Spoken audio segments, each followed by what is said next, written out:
Hey, everybody. I hope you've been having a good day. Tonight, we are doing a breakdown of the Smiles debut record, A Light for Attracting Attention. So, if you don't already know, the Smile is Tom York, Johnny Greenwood from Radiohead, and Tom Skinner. I'm not as familiar with Tom Skinner, but I'm very familiar with Radiohead, one of my all-time favorite bands. So, when they came out with this record, I immediately listened. In fact, there's a video or live stream recording on my Patreon of that very first reaction, listen through. And I listened to the album. I think I clocked it at 3 weeks straight. Like I didn't listen to anything else. So needless to say, I really enjoyed it. It was the soundtrack to a small road trip I took myself on, and like I'll always associate it with driving on those roads. And it's just, I think it's really, really good, and I'm looking forward to kind of digging into it more deeply, right? Really pulling it apart compositionally, arrangement-wise. I'm not a guitarist, and I don't know anything about effects pedals, so this is not that kind of breakdown. It's also probably not going to be a lyrical breakdown, but it's going to be all about the harmony and the rhythm and the phrasing and the dynamics and the way, you know, Tom played this and Johnny played that and the other Tom played that.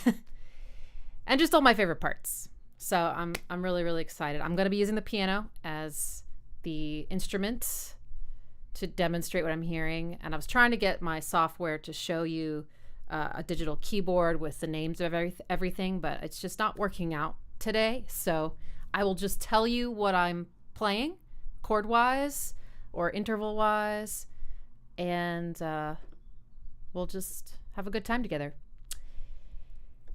And the other reason I'm doing this live stream is because I really want to go see the Smile live, but things are a little tight right now and I need some help. So I thought I'll give back to the community, and if you have the desire to help me get to that concert, you can donate on a super chat, or if you want it to go more directly to me, you can donate on Venmo, which is at Ixie Music. There's also Buy Me a Coffee /Ixie Music, I think. All sorts of ways you can kind of tip me if you want to help with my quest.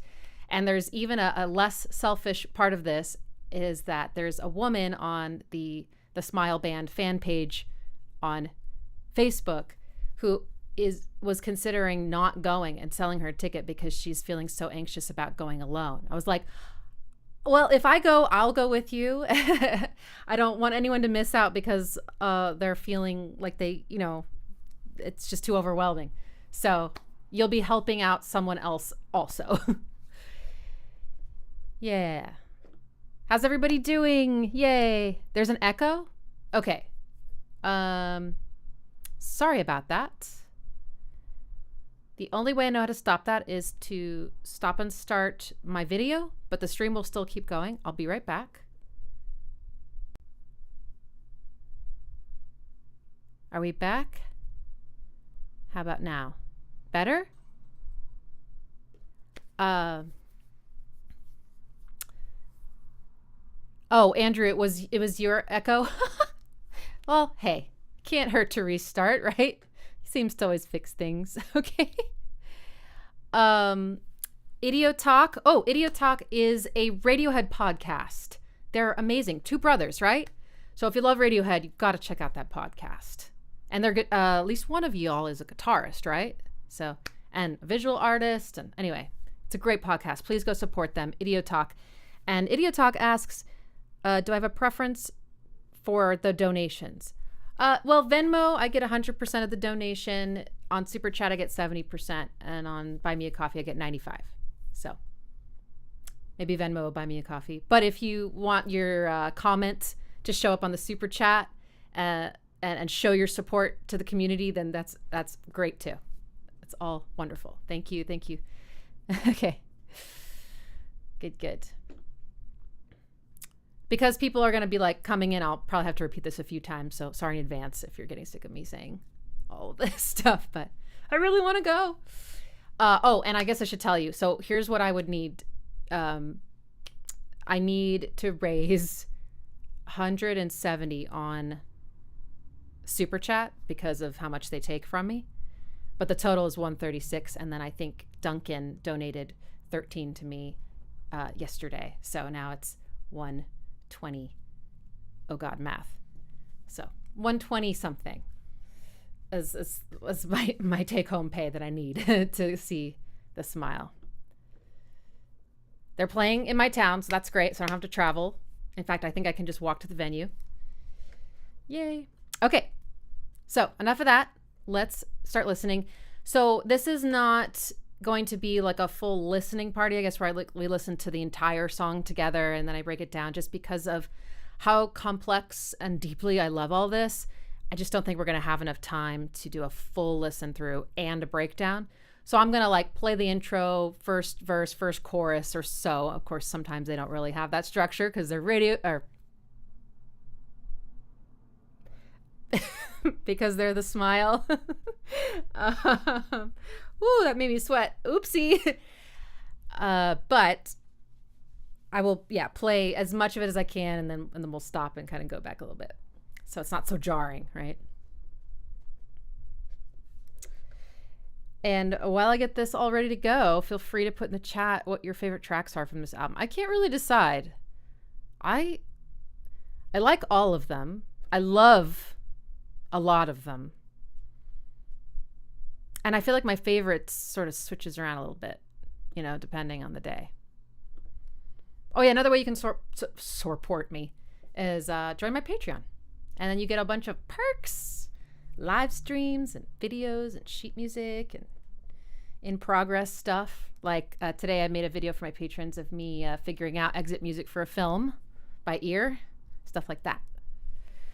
Lupe loves Thin Thing and a Hairdryer. Oh, Hairdryer is the right? People love Thin Thing. Yeah, that song's cool. That was their single, right? Pano-Vision's great. Yeah, the opposite. Speech bubbles. Yes. How were they, Lupe Justinian? I bet you they were amazing. I saw some clips of them playing live, and they released a live album as well, right?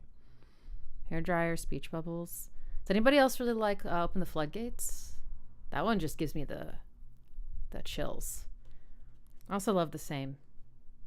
But yeah, I kind of love them all. Okay. So, first, The Same.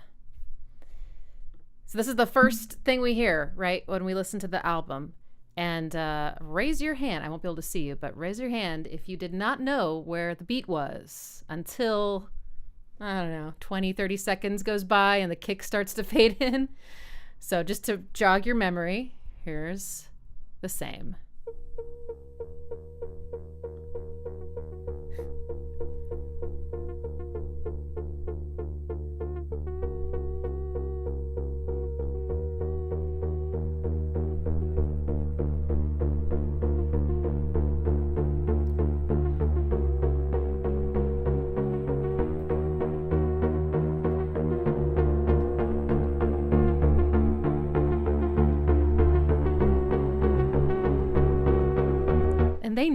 They know they're doing that to you. In fact, they probably feel it too. You really I have to move my body with the beat to feel it correctly, or I will get swept up by this current, right? It's the only current there is. So unless you provide something to ground yourself, you're going to get lost. So when I first heard this, I was like, that's really neat. But then when the beat came in, I was like, oh shit, So many of those moments with The Smile and with Radiohead where I think I know what's going on and then I realize I know nothing. It's a really exciting feeling. All right, let's listen into the first verse and chorus. You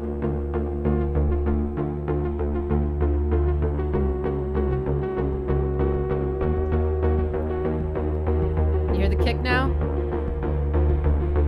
So that's the beat.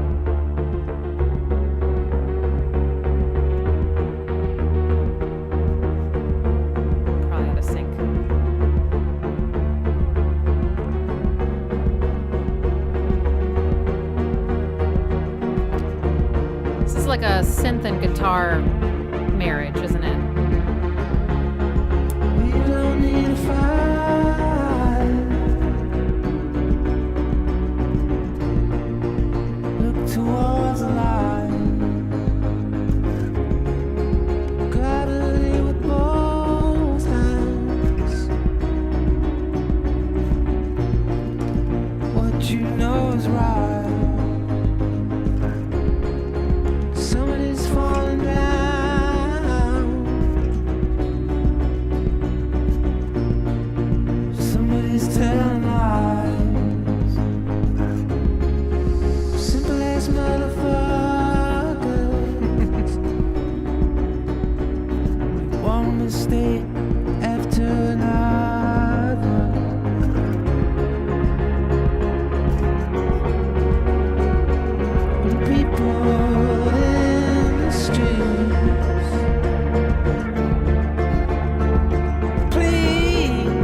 Okay, I'm gonna stop it there. Let's go back.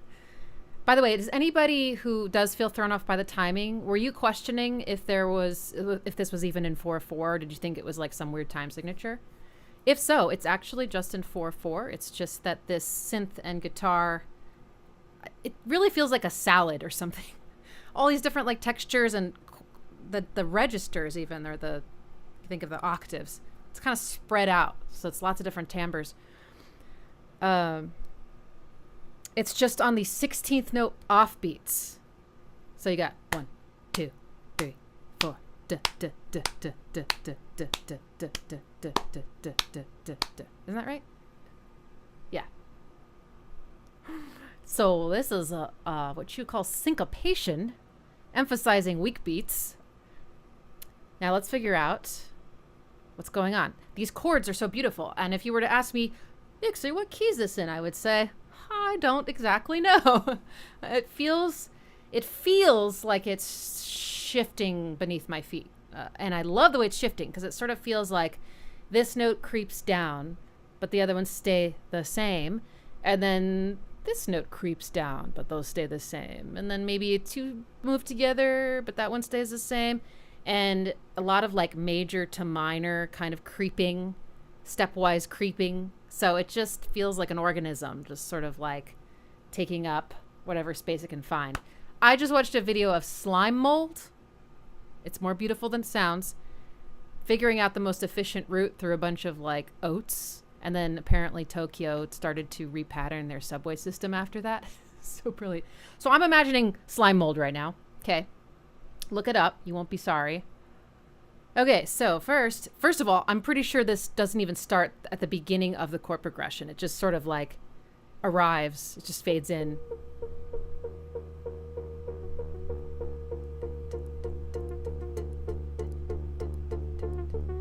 Okay, so.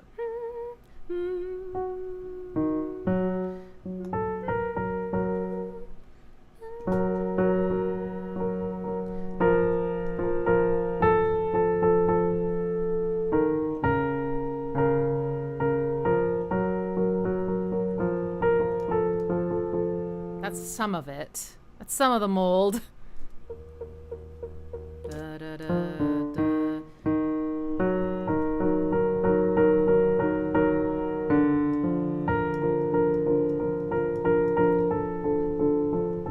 And then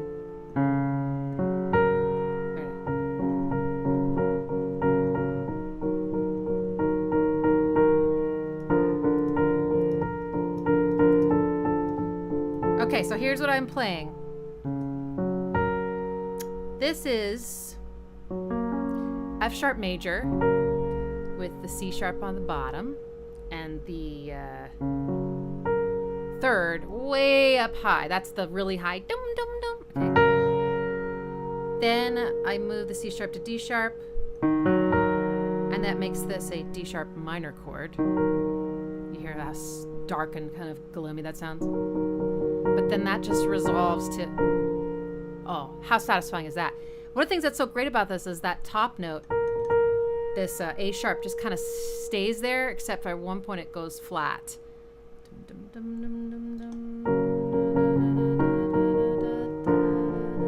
That's D, F, and A. Maybe, oh. I should be doing flats, I think. Let's say B flat. B flat. Ugh, music theory. Okay. B flat, D, F, B flat. So that makes it a B flat major chord. And then it goes, then you get that sync down. B flat goes to A, and now it's D minor. Right? See, it's kind of just inching around major and minor. That's really beautiful. What key would this be? I don't know. Maybe that one. B flat major. I don't know. That one feels kind of like an arrival to me a little bit. And this feels sort of like you just took away that certainty I felt with this minor chord. But then, ooh, that's pretty weird. That's pretty weird, guys.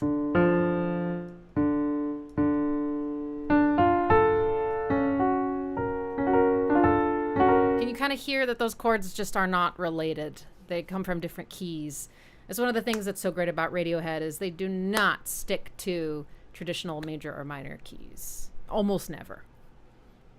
They mix them. So you may have heard me say mode mixture, and that's a good example of that. This definitely has mode mixture of some type. Okay. Now.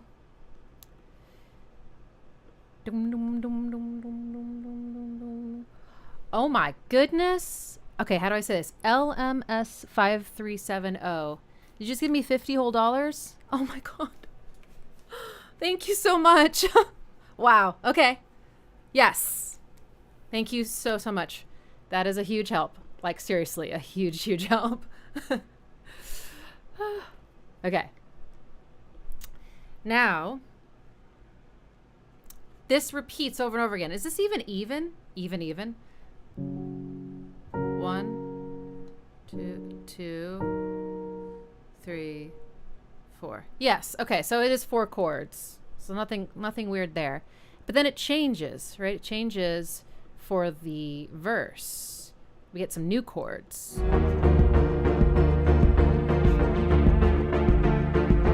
You notice how the acoustic guitar is giving you some subdivisions, which is really nice. Instead of it all just being, it's going chick, chick, chick, chick, chick, chick. So it just helps a little bit.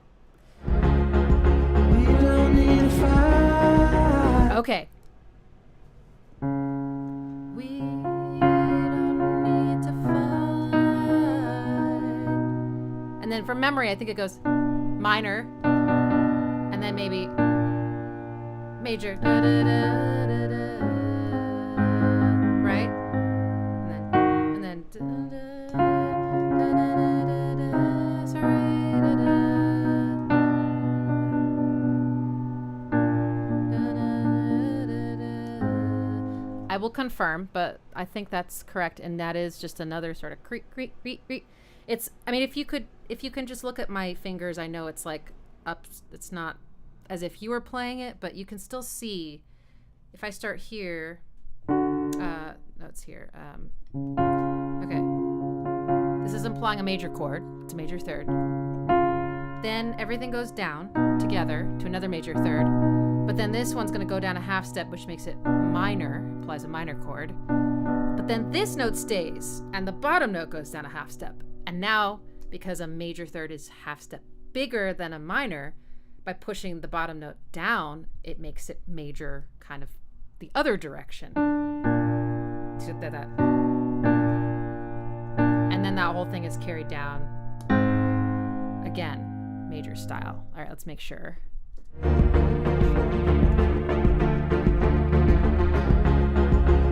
don't need to fight.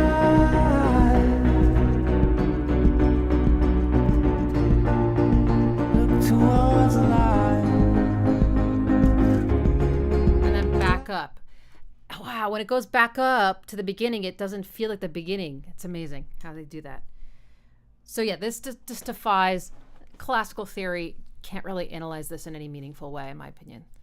It's just more about, I mean, aside from the major and minor, the intervals, which, you know, is, I guess, theory as well, but like the whole idea of like functional harmony kind of goes out the window here, which I kind of love. So that's beautiful. We love this. And it repeats. And then his melody, right? So we get, and I think actually I'm hearing a third note. So maybe it is the whole chord.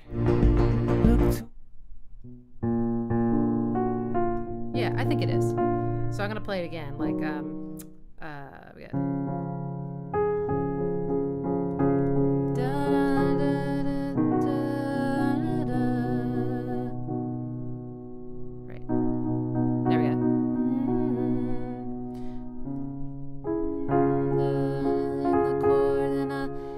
Kind of a carryover minor.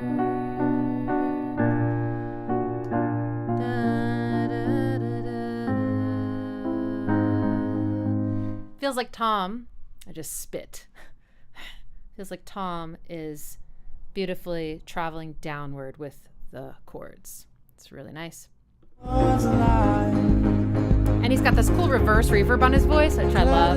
Like a ghost. Well, not that time. That was dry. Nigel Godrich produced this. If you didn't know. Okay, there's the ghost again. Somebody's falling down. Somebody's telling lies. Simple as motherfuckers. Simple ass motherfuckers. Such lovely production details, which we could spend a whole hour on this one song, and pretty much all of them could get their own hour. But I have some respect for your time. All right. So it's beautiful. It's haunting. Lyrics are gorgeous. We don't need to fight. Look towards the light. Grab it in with both hands. What you know is right. Somebody's falling down. Somebody's telling lies. Simple ass motherfuckers make one mistake after another. And then the chorus, I think, is so beautiful. And I love the way he goes, please. It's like my favorite part. So, People in the streets, please. yeah, this puts this chord at the beginning.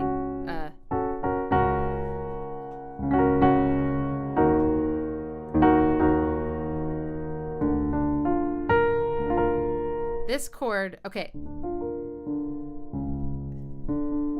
I kind of do want to figure out like what's its relationship to this main chord that feels like home base to me.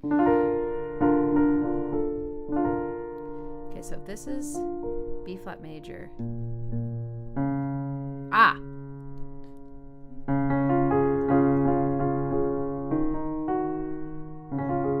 Yes.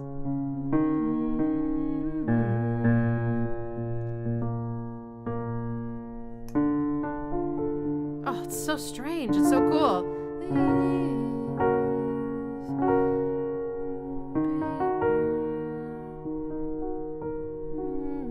That note is so pretty. Okay, so people pee that people. So it gives it the seventh tension. People in the streets. How satisfying does that feel? Streets, minor, please. Okay, we got to figure out why I love that so much. Please, it sounds tense. The kind of the forget what that's called. Please.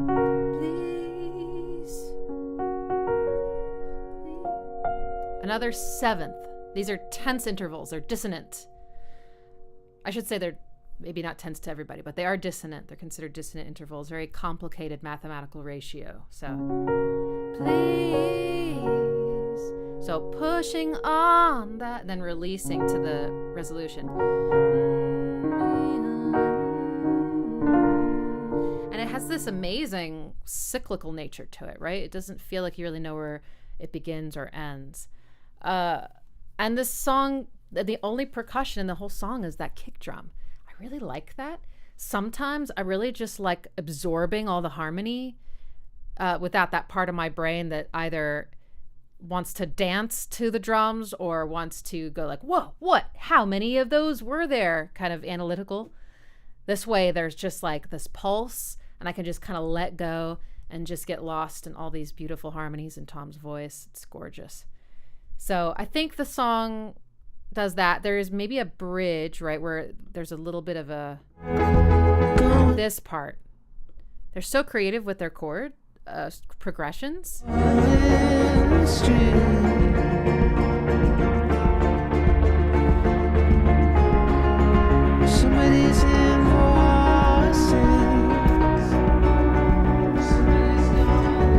That I love what they did to his voice there. You know, this very far away effect, some kind of reverb or I'm not sure. But it does change, and that one chord is so exciting. So we got dun, dun, dun, minor, but then I go in down, D major, down, down, down, then to A. Let's go. E major, I think, going down, back to D. Let me just make sure.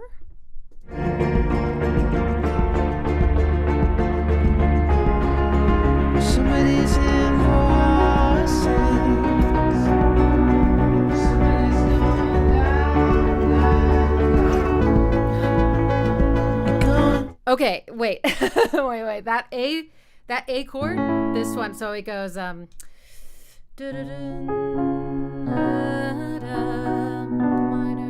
Somebody's going down, down, down. On this chord, instead of just playing an A major chord, I hear this super buzzy synth, might be a guitar, I'm not sure, going. Listen to this now. Okay, I think that's so gorgeous. I love that chord so much. And looking at it, listening to it, I'm going to say this is a chord with a ninth in it.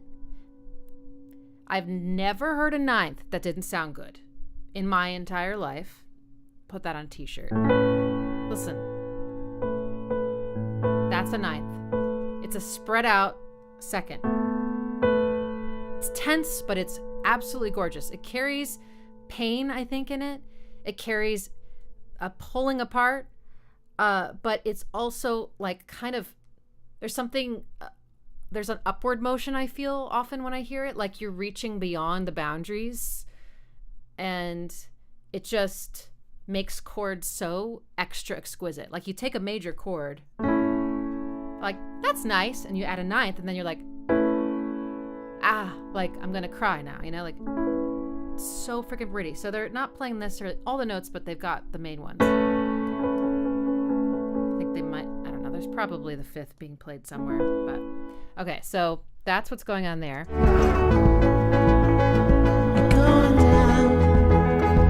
And then back to E major, minor. Oh, okay, see, I love this transition back to their regular chorus. They have a D major chord, they make it minor, and they do the same kind of inching around, keep some of the notes the same, and go to, this chord. So they went from D minor to, I think,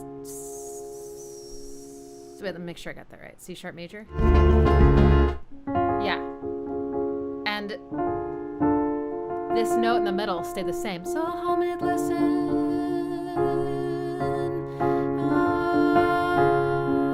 When you have a common tone between two mostly unrelated chords, like there's that one note they have, but then the other notes are just from different worlds.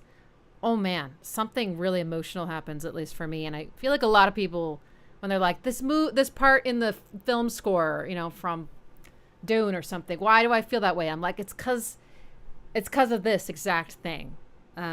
So that's so brilliant of them. And then they go up, and there's this beautiful, right, just like cycling of the chorus. Please, people in the streets. And then it just sort of gets,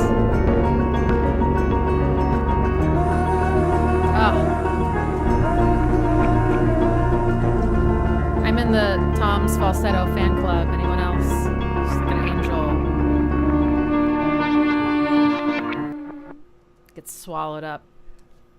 I think it's a great opener. It says a lot about, I think, what you're about to experience, right? Like weird timing, beauty, but it's unusual, human condition, right? Everything's very nuanced. This is not easy listening at all, but it's not assaulting you, right? It's just the right amount of, I think, challenging you.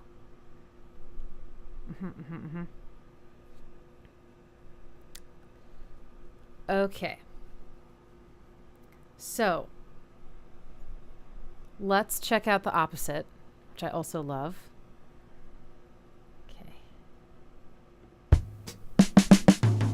Got a kind of a moment for Tom Skinner.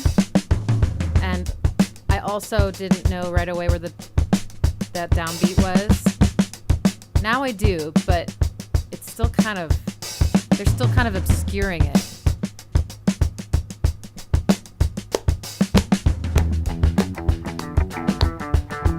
how he does that. Because one thing he does is he plays a fill through the bar line. So the bar line is at when the 4 beats end. 1, 2, 3, 4 bar line. And then 1, 2, 3, 4. So he's playing doo-ga-doo-ga-doo through beat 4 into beat 1, where usually a drummer would kind of start the groove over or even hit a cymbal crash or something.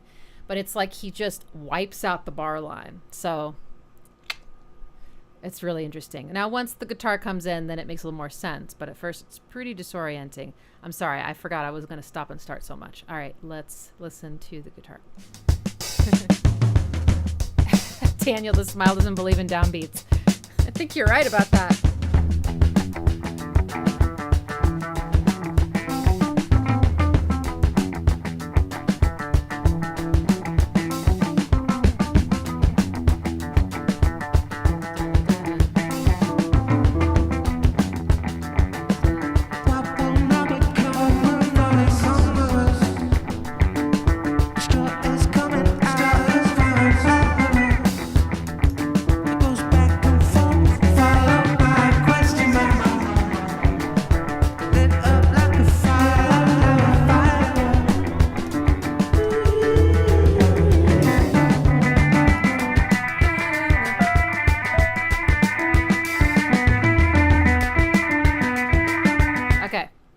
This song doesn't really have a chorus, right? It's not structured with that pop structure.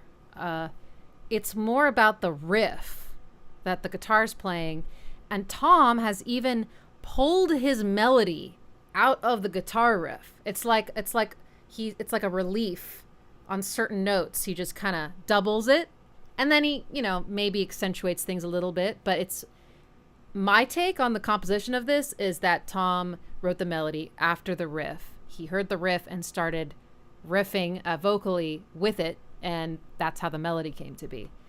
So, yeah. So let's check out. So this doesn't have a chord progression. It's just this cool line, and it's got a pretty intense delay going on, which creates all this nice rhythmic complexity, like a little sub rhythms kind of. And it's in the key of E minor. I can say that. So, dun dun dun dun dun. Wait, dun dun dun dun dun dun dun dun dun. One thing I can't tell when the bass and the guitar sort of like hand off the line, because they must. Because when the second da da da happens, this is already starting back at the beginning. So it's got to be some group effort here with this whole line. But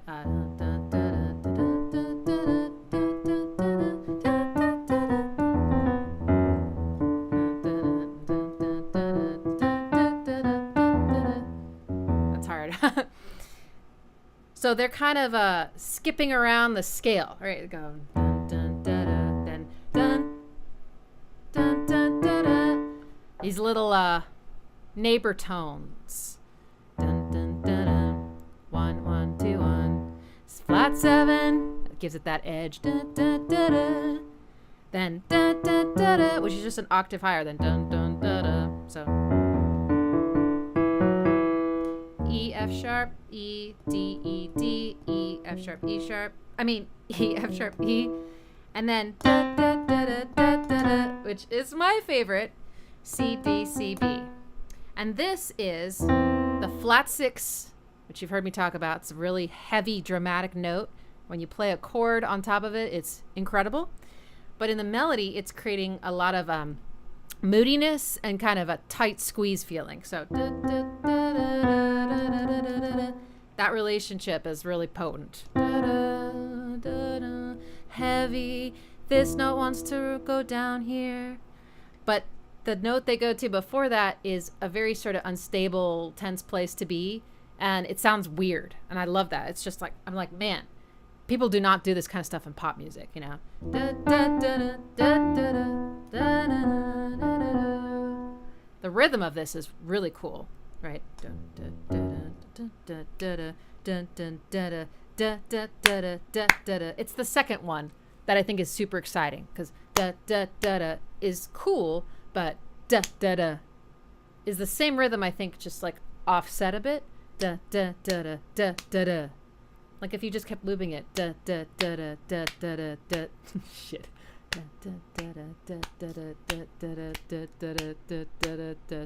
I'm not sure I'm doing that right, but it feels like just a little, like a echo. And that's what Tom pulls out in his melody, right? And then second time, so fun.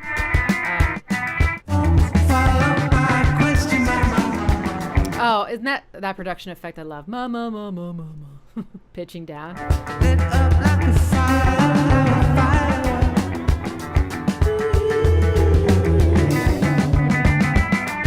Okay, I missed the part where it goes rah, rah, rah, rah, but you know that part, right?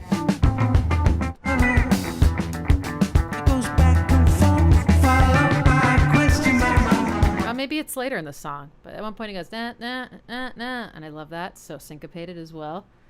Okay, I just have to read this joke. This is a great joke. Gary, smile only believes in being upbeat. I'll see myself out. No, please stay. I want your bad humor. I don't think it's bad. I think it's amazing. Wordplay all the way. The drum groove is very, how do I put this? It's like every single subdivision is covered. I mean, like in the 16th note subdivision. Tom is playing something on every one of those, right? He's got his hi-hats going, but he's just like...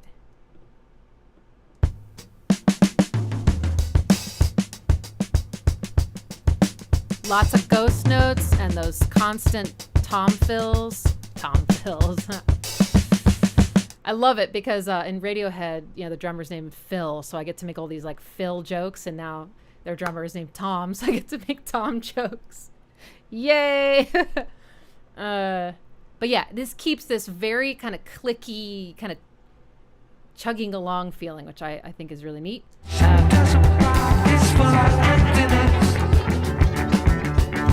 There's something just very psychedelic, I feel like, about this song.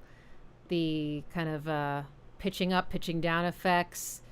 We're getting some very like ghostly kind of atmosphere with a lot of delay.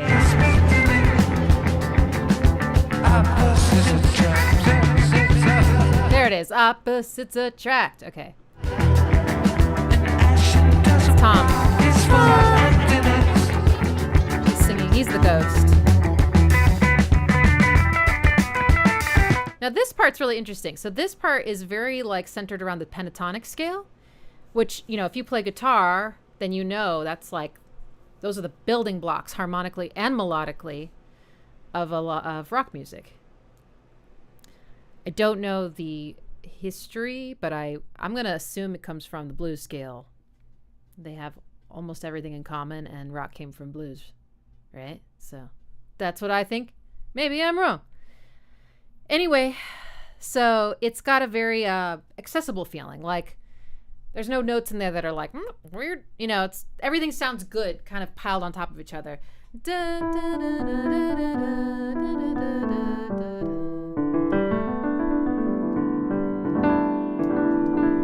It's because the pentatonic scale avoids certain intervals that make some people go, like, sorry, major sevenths, minor ninths, minor seconds, and tritones. All gone. They're gone. So this has a really neat flow to it. Interesting choice to leave the bass out, though. I'm not sure what I think about it, but it is a nice contrast, I guess, just to like...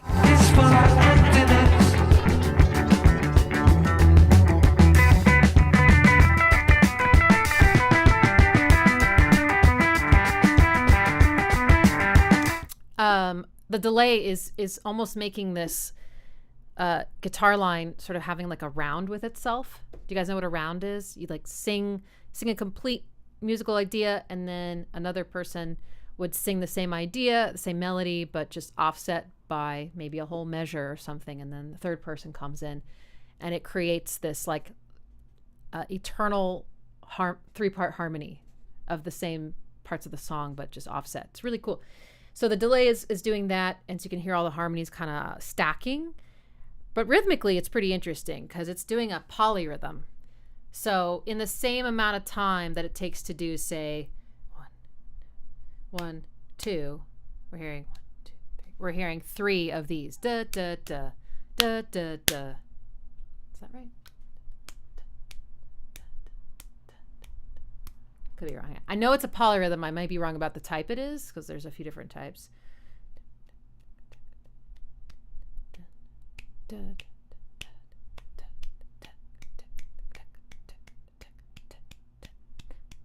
It's a 3 against 2. Yeah, okay. So this is the beat.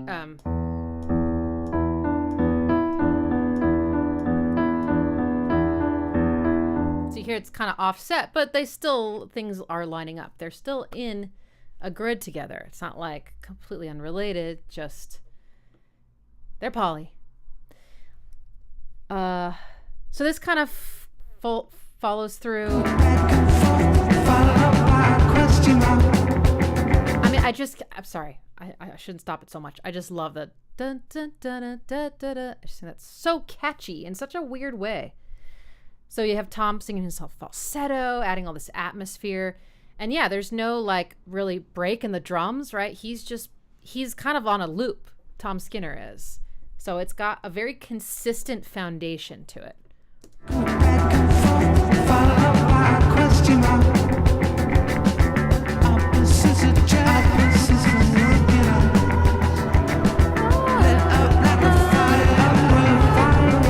Tom. Very pretty minor melody.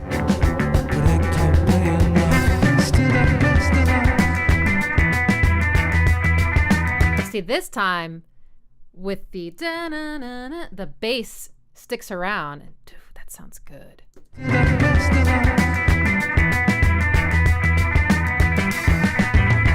Dun, dun, dun, dun. I can't tell exactly what he's doing, like enough to play it, but that's Tom, right? Tom York, I mean, playing the bass.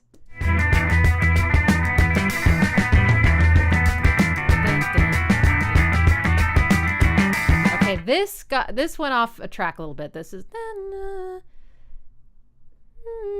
it's outside of pentatonic now. It starts to beget Dorian. It gets to be Dorian at the end there.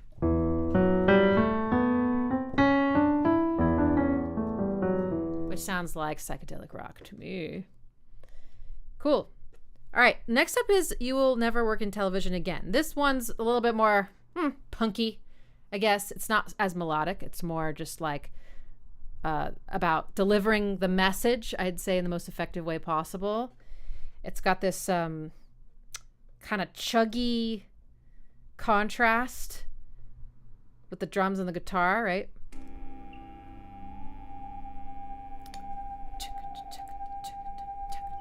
Oh yeah, and it's in a weird time signature. So far, everything else has been a 4/4. 4/5. 1, 2, 3, 4, 5. 1, 2, 3, 4. I would call this 5/4. You get 5 beats per measure.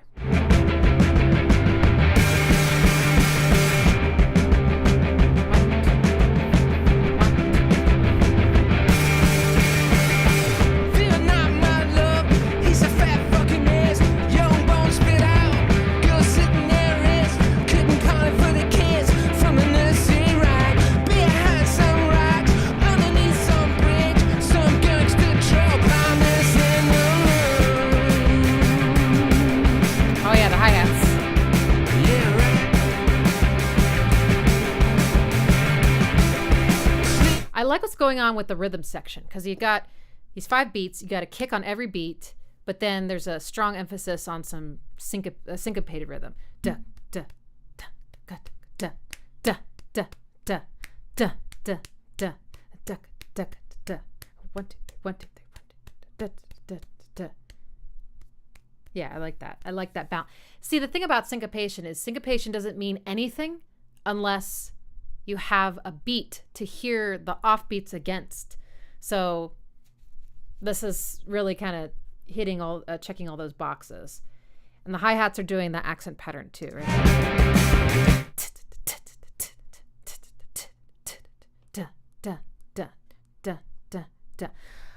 Remember how I said, like, I don't think they ever write anything in a major key? Well, I was wrong. I think this one is in straight up major. I think. Wait. It's about C.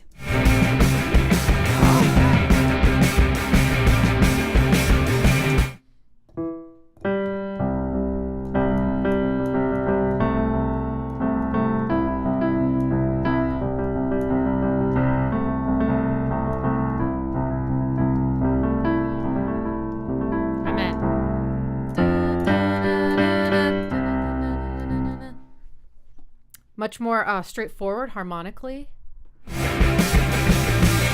Some kid in golden chain to slippery roads along. This doesn't have a chorus, does it? Left to be unpicked, couldn't I live for? Let the lights down low. Bunga bunga are you? Never working on a television again. Oh, I forgot about the part.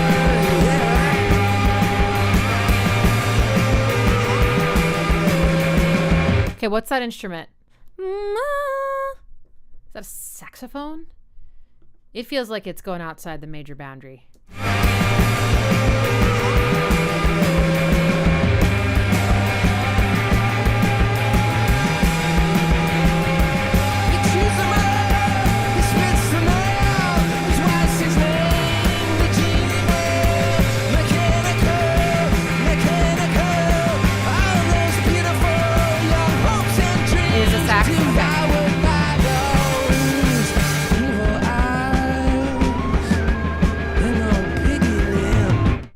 Okay, but now it kind of sounds like a flute.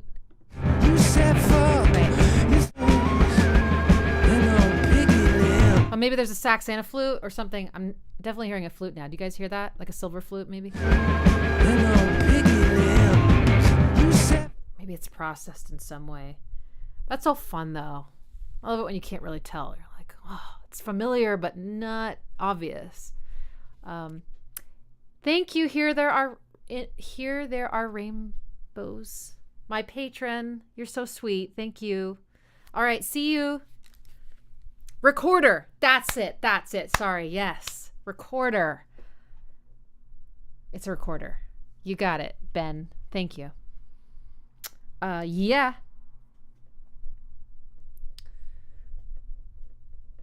So this song just kind of like, it starts and it goes, right? There's no off switch. There's no turning this song down, right? It's just, and I think even the 5/4 and the da da da kind of melody also just feels like there's never going to be an end, right? It just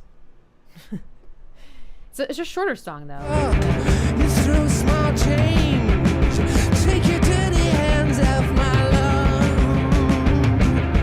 Heaven knows where else you've been. Nice Tom action from Tom. Heaven knows where else you've been.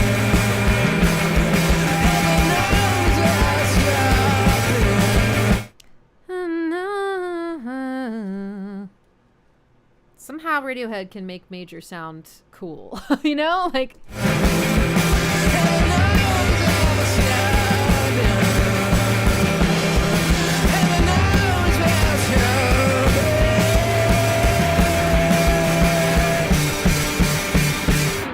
yeah. That one had a music video. That was one of their singles.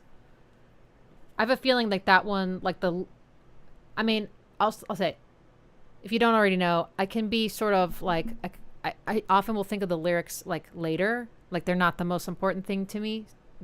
It's just the way my brain works.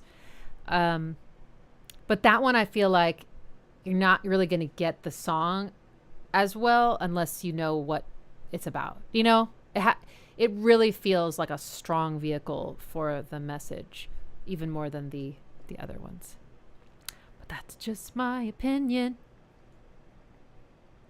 Thank you so much, Matt. Anything helps. That's awesome. Yay. Thank you. It all adds up. So if you don't know what's going on with the tipping, I'm trying to go see The Smile when they're in Austin, but I just need a little financial help to do it. Because what has happened to concert tickets? My God. I spent a fortune seeing Nine Inch Nails. It was worth it, but wow. I hadn't seen a lot of shows in the past 10 years, I think, and I just was not prepared for that. But everything's going up because of inflation. So if you want to help me experience The Smile live, you can tip here or on Venmo, Ixie Music, or buy me a coffee. I think there's a link to that on my banner on my YouTube channel. And you'll also be helping out a really sweet lady from East Texas who's coming in to see the show and is really scared to go alone. And I told her I would go with her. I've never met her, but I don't want her to miss out. And I think it'll be fun. So, yeah. Okay, next up is Pano-Vision.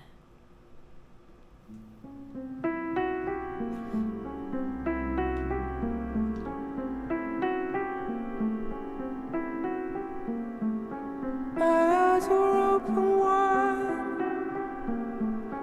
and now I see you without your robes on,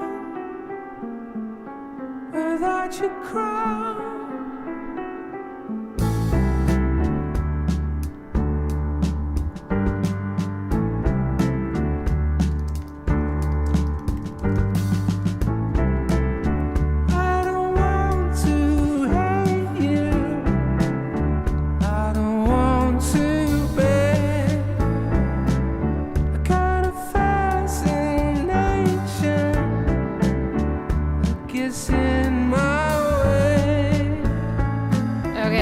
Oh, what a cool song. But I have to say, Steven, thank you. That helps so much. Oh my God.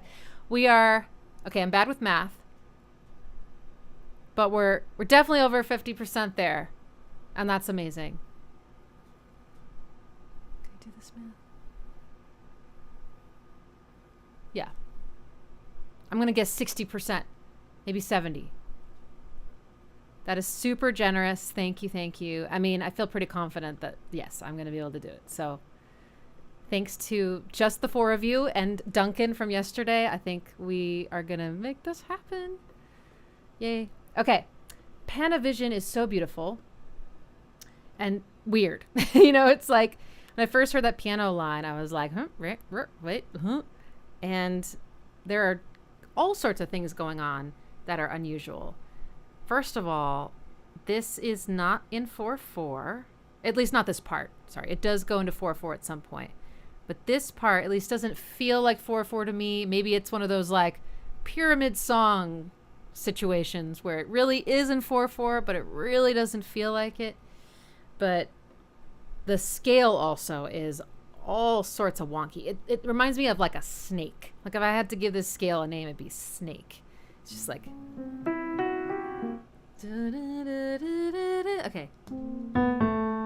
Starts on A. Is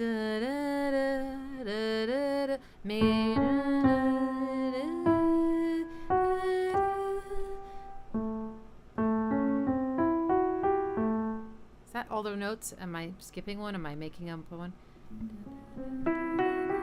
Oh, I forgot the last one. Okay. Oh man. Oh no.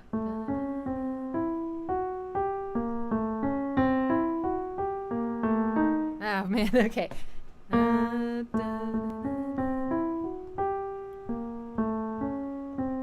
Okay, take a tip from me when you're struggling like I am. Slow down and play it as slow as you have to get it right, and then speed it up.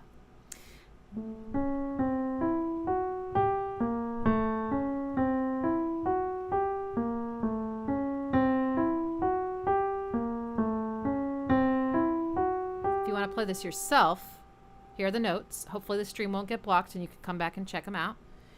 But if not, write it down.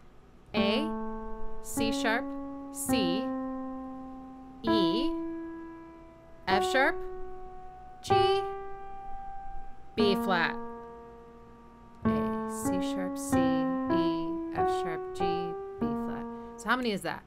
1, 2, 3, 4, 5, 6, 7. 1, 2, 3, 4, 4, 5, 6, 7. 1, 2, 3.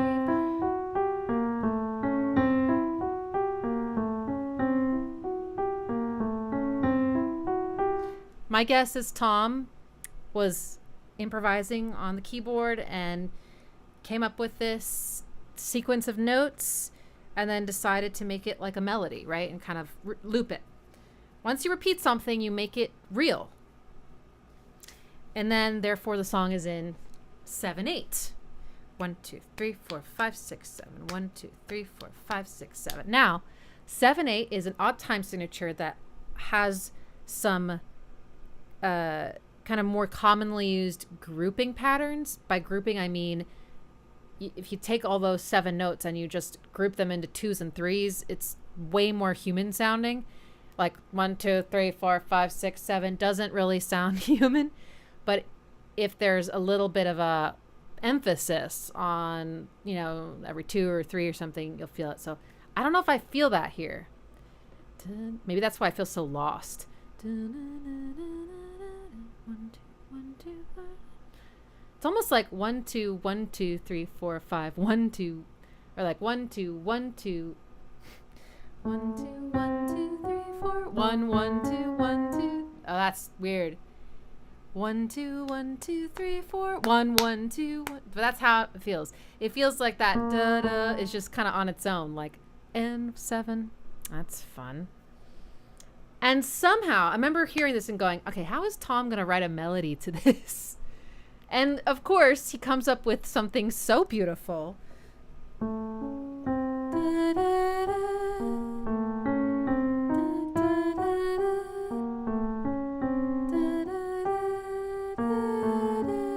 Let's see, I don't have the timing quite right, but.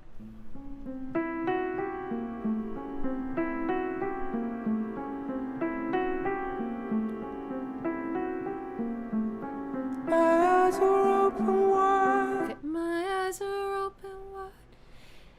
I don't know if people praise Tom York's timing enough. They praise a lot of things about Tom York.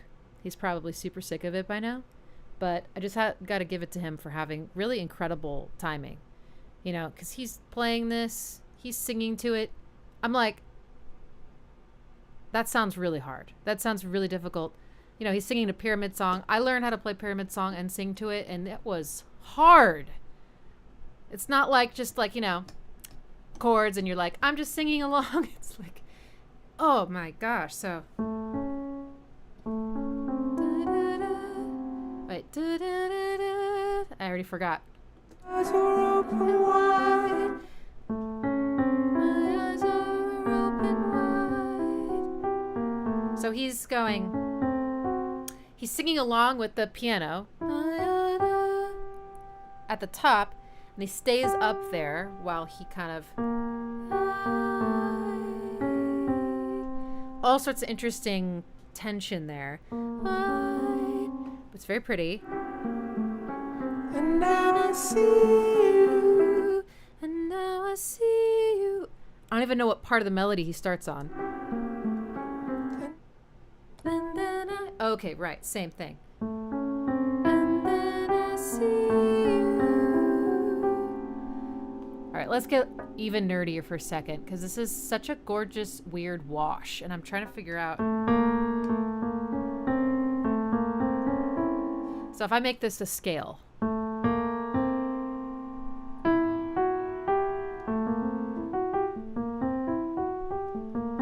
Oh, sorry, I'm missing a note.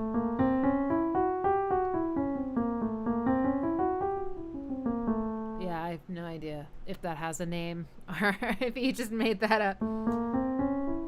I don't think he's thinking about it in scales, by the way. But I think of scales as like color palettes, and they tend to have certain moods to them. So this is just like a whole new color palette. So I'm kind of just so curious.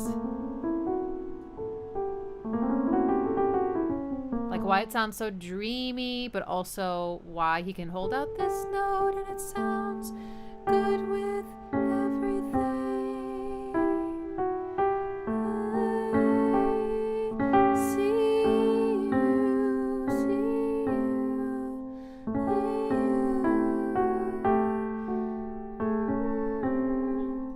don't know. It just sounds amazing. And his falsetto is so gorgeous here. Without your robes on, without your crown. The way he sings crown is so beautiful. Crown. Without your crown.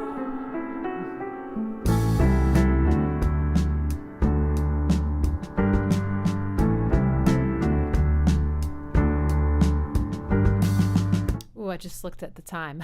Wow. Oh, this is going to be a long live stream. Buckle up. You wouldn't be here if you weren't really into the record, right? So, but yeah, go when you have to go.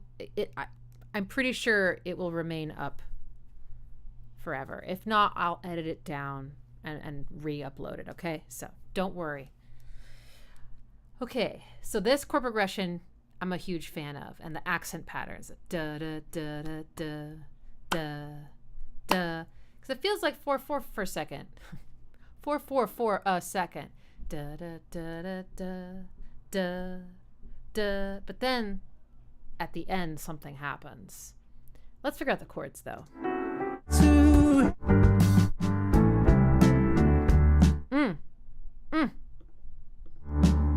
Shit. Lots of major chords.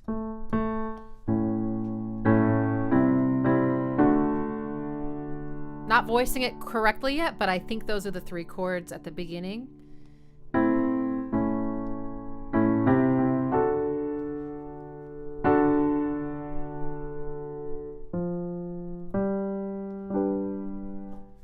Not quite, hang on. I think there's a minor chord somewhere I'm missing. Let's see. That one. G minor.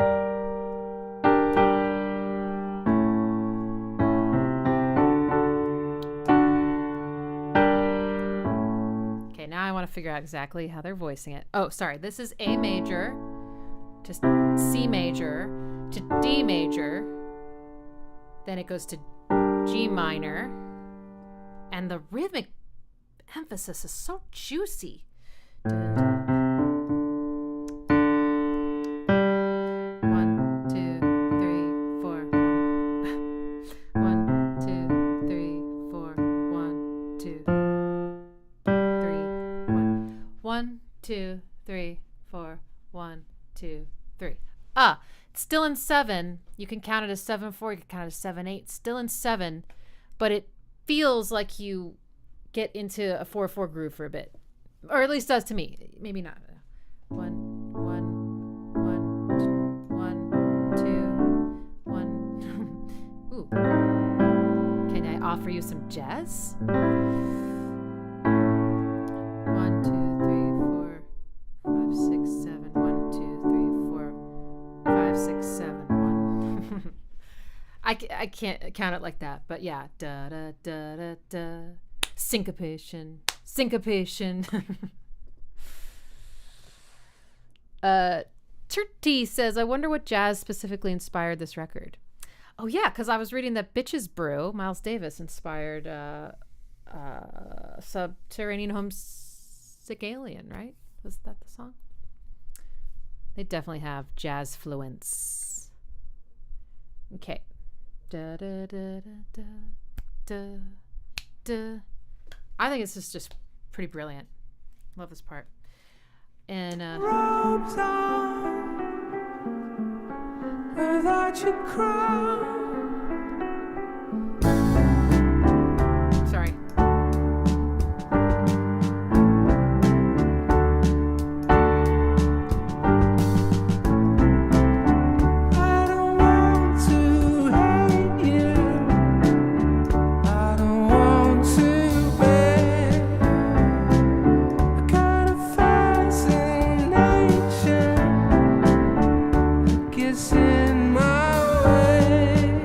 Okay, I love this part.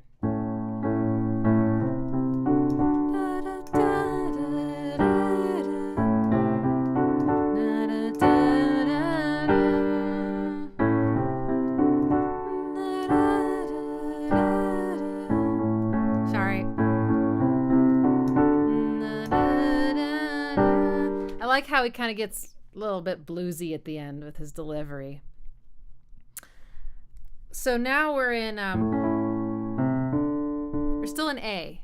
We're still in the key of A snake, but things get a little bit more, like jazzy rhythmically and kind of going back to more accessible harmony of major minor chords. But the way they're related to each other feels really interesting to me. Also, mode mixture. A major and C major are not from the same key. And then G minor is not in the key of A major or A minor, right? Yeah. Yeah, it's just neat. And then his melody, I'm feeling that like sus for amen kind of sound. So there's a fourth involved.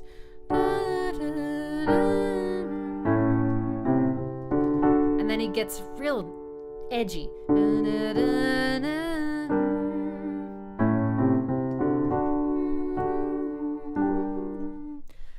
So I'm a huge fan. And they really orchestrate this near the end of the song. So let's keep going because I love when the strings come in.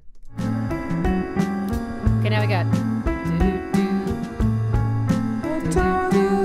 So now the bass is following suit. We got. Sorry.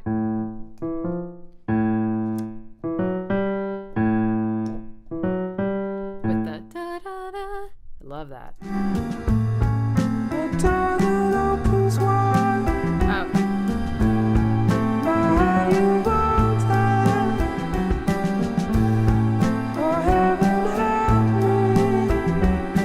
Assuming Tom's playing the piano, but I actually don't know. Could be Johnny. He also plays keys. And then someone's on bass. They're very talented. They can kind of do anything. So.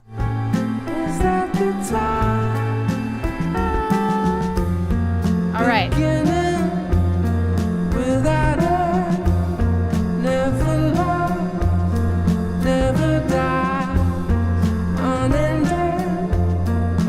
So they just took everything and transposed it.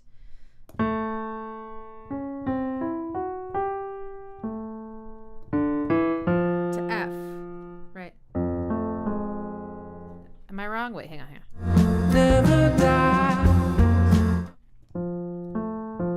Oh, no.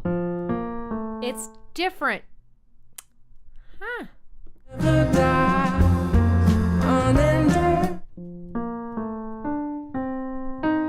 Huh. What's the last note, though? Is it still... I can't quite...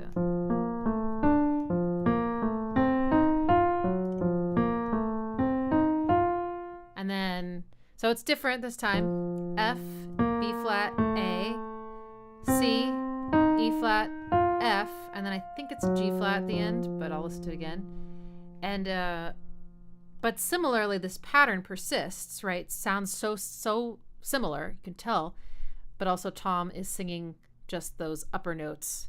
The da da da, da da da, da da da. That's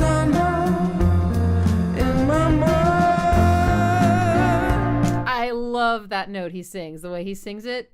It's just, who does it remind me of? It's got so much.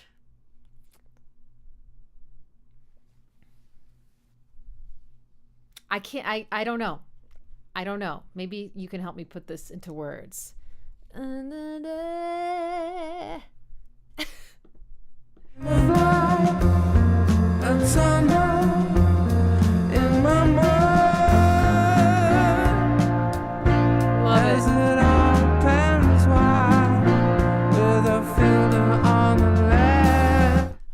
Okay. It's getting real good now. We got horns coming in, and they're playing those chords that the piano was playing before. But the last one is no longer just a G minor, or did they stay in the key of F? Of course. All right, so they stayed. They changed key to F, and they're still in F. I didn't even realize that. when I was listening to the song for 3 weeks straight.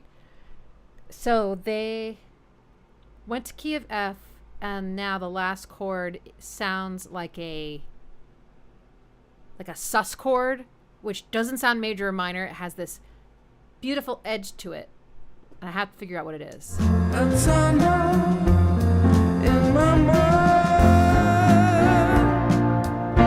As it all passes. Or something. There's something in there. So if we transpose it to F.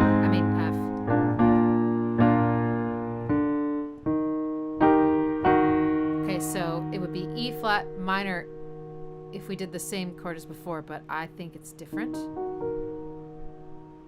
I think it's like, no, that's like, or like, ah, shit, I don't know. Hang on. As it all passes. Okay, A flat in the bottom horn. The bottom horn. As it all passes wide, with a feeling on the left. Shit. Well, it sounds real jazzy.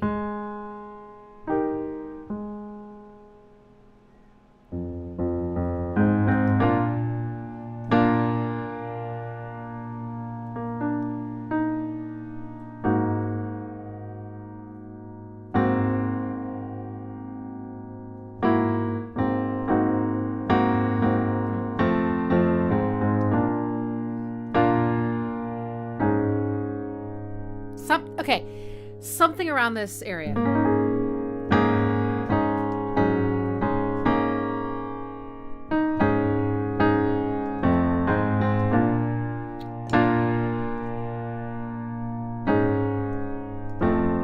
It's not quite right, but maybe we can hear it better later. As it all passes wide, with a feeling on the left. I love that.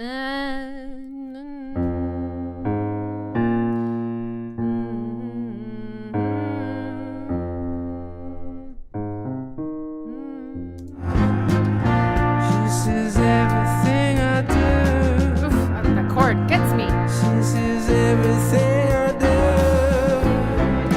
Okay.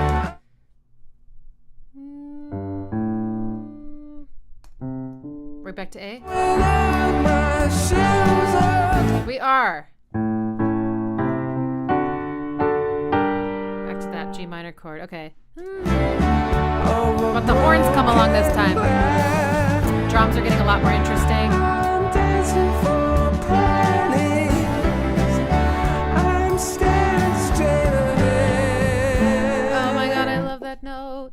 Because normally he goes, you go, I'm standing straight ahead, or something. I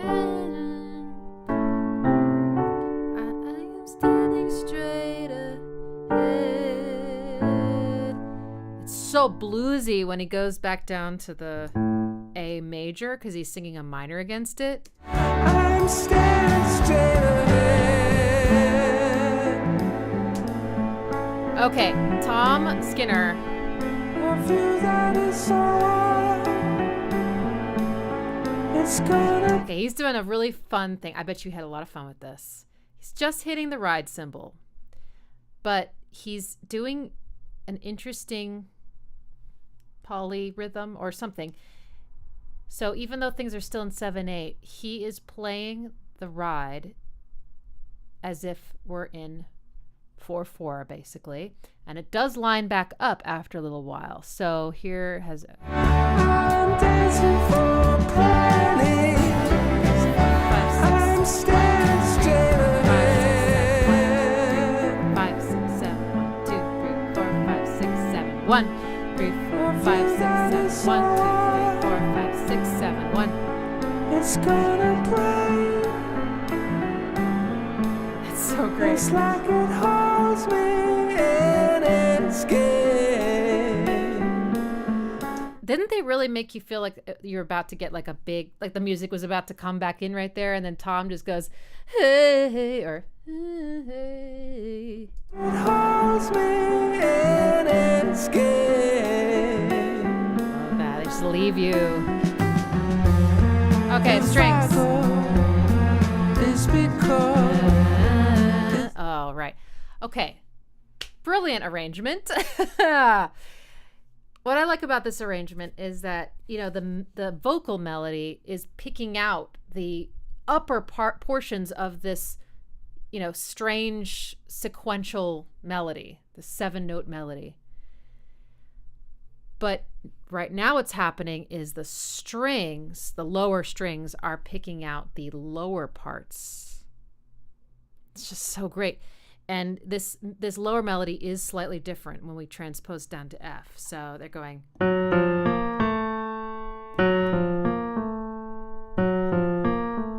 Right, so he's going. Da, da, da, da, da, da, da, da,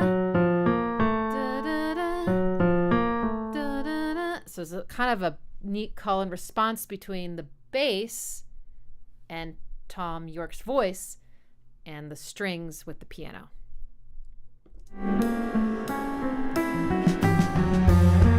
if I go, it's because Oh, and he's changed it. this happened once before, and now it's started again. Like, I lose all sense of time when he goes da da da da da. Doesn't sound like we're in 7/8 right there, and somehow they're still totally in it.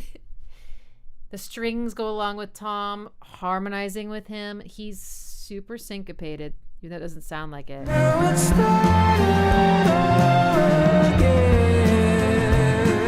Now, underrated part that I haven't really mentioned yet is the drums, right? He's for this It's part. because this happened once before, and now it's started. Oh, except for there. So he's got an accent pattern on his snare. 1, 2, 3, 4, 5, 6, 7. 1, 2, 3, 4, 5, 6, 7. 1, I think. If I go, Oh no, 6. it's because 3. this happened once before, and now it's started again. So right when Tom kind of does this descending line, Tom Skinner kind of mimics the floaty, we're not sure where beat 1 is anymore situation with his drums, just to completely throw us off. I'm sure he was just having fun with it. I imagine he's not like, I'm gonna make all the nerds out there they're gonna lose beat 1. Before, and now it's started again. To me, it sounds like the strings are all harmonizing with Tom in major chords. So they're kind of fleshing out his melody into these descending major chords. That was lucky.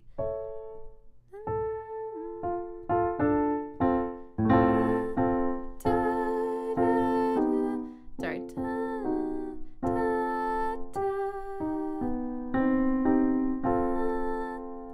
Oh, God.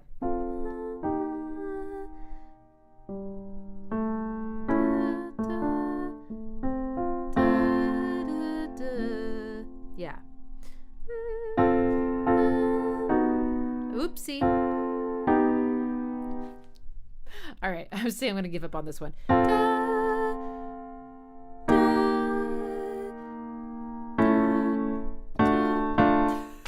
I played it once correctly. That's all you're getting. Okay.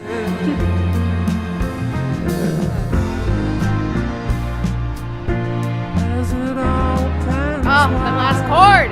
forget everything you knew. Forget everything you knew. As it all pans wide.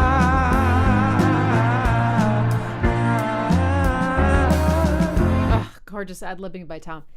It's so nice that the vowel shape when you're singing wide is wide. Wide. I mean, especially the way he's singing it. You could sing it like wide, but he's like wide. And then just this gorgeous improv he's doing.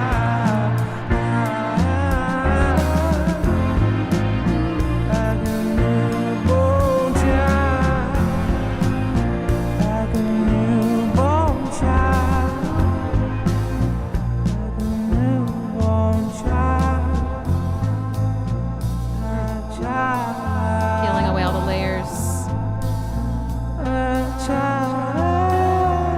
this part. A child, like a child, a child. Gorgeous. That's a cool song. I'm a huge fan. Okay, next is the smoke.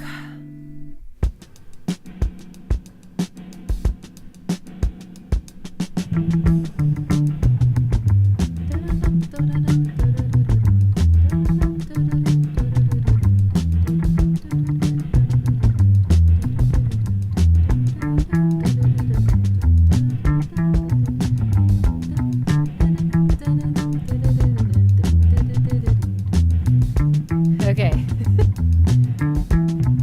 So Tom's playing the bass, and then he sings over this. Ah, wow.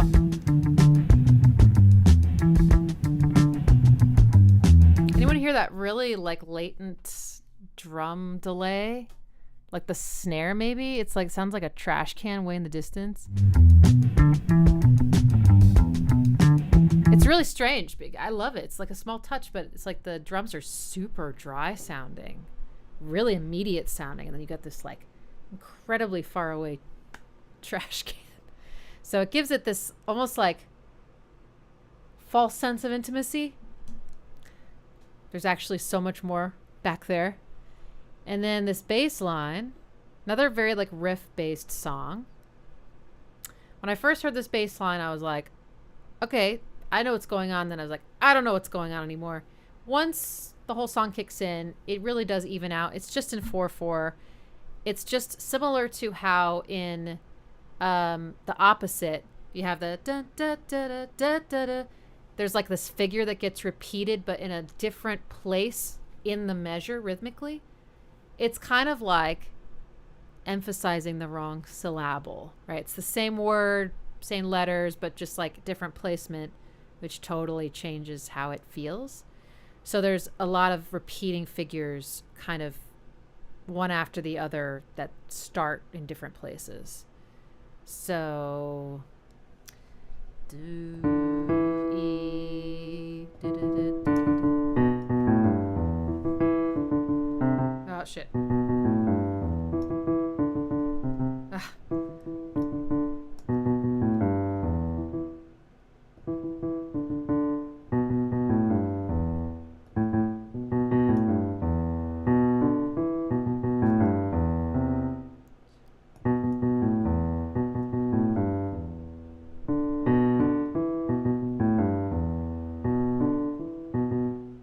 I'll have to play along with it.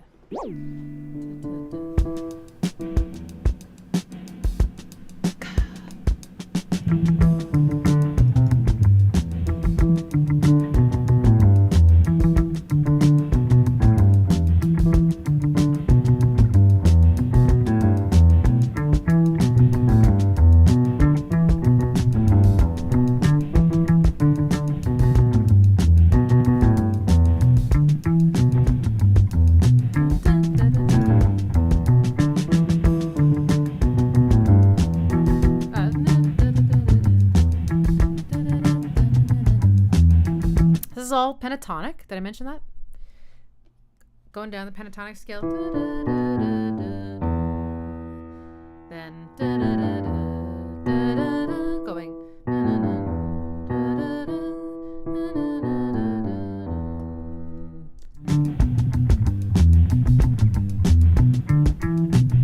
Just think of how, I think starting songs the way they do actually takes a little bit of guts.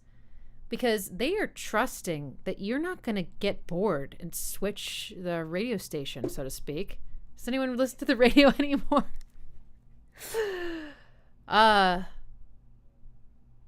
It's just drums and bass right now. In a very dry environment, right? There's not much going on. And they trust that you are going to stay interested in this. I am, because it's got some weird patterns, but also I know how great they are, and I'm like, something's coming, right? And it does. But I just love that they don't sacrifice the integrity of the song to like be like, hey, this is a good song, like don't change the channel. Like, here's all the good stuff right away, so to speak, right? Like, they're not trying to clickbait you into their song. They're just like, let's just chill here for a while. And if you change the channel, that's your loss. I don't care.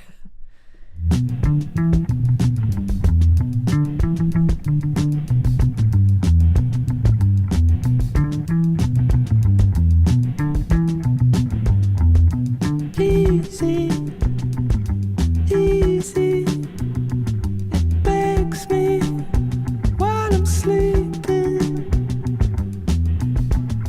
A desire, second chance.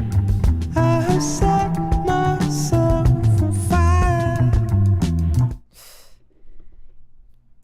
Tom can make anything beautiful. Like, you know, the pentatonic scale is really nice and everything, but when he starts singing, his voice and also just his note choices just bring out things I don't know if I expect. After all these years, still expect him to be able to do that, but he always does. So now we can start to feel the structure. This is in 4/4. There's nothing weird going on with the measures, but it's just, like I said, the repetition of certain figures that trick your brain into thinking that the measures are not what they seem. So remember I was talking about, I think the opposite, the drums, the fill going across the bar line. There's a lot of that going on here with the bass. So we got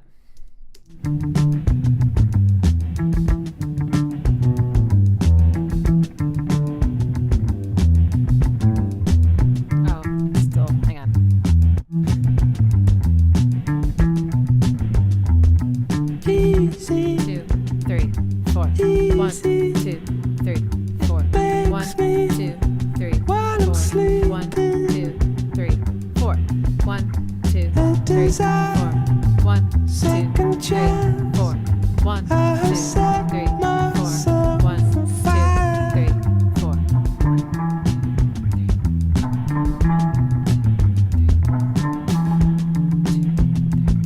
it's easy.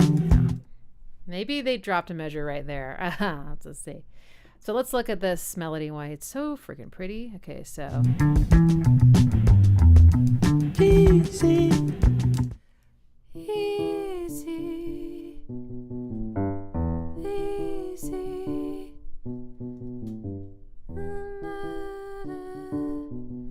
I'm sleeping. One thing I'm noticing is that there's a lot of emphasis on a particular note, which is the second degree of the scale. This is a note that has the sort of in-between feeling. It feels tense. It's beautiful. I love it so much. Deftones singer Chino Moreno loves this note. So we got... So first he goes, it's easy. He skips over it. Easy. It's easy. That note. Da-da. I'm sleeping. If I just hold an E under this, you'll hear what I'm talking about. Easy. Easy. Haunts me. Is that what it says? While I'm sleeping. That one. So that's gorgeous. I love the note change at the beginning. It's easy. Goes down a third. Da-da. And then to da-da. It's na-na. Da-da. Da-da-da-da. Beautiful variation. And then da-da-da. Da-da-da. Da-da-da-da-da. On fire. A little bit of a blues edge there. Set myself on fire. It's not like classically blues. It feels bluesy to me just because he's kind of flattening the note stylistically. But I wouldn't say that's necessarily an actual note you would hear a lot in blues. Does that make sense? Just they like to flatten those notes and kind of hit in between notes. It's called the blue note. Just self on fire. That's how it feels to me. So then for that part it goes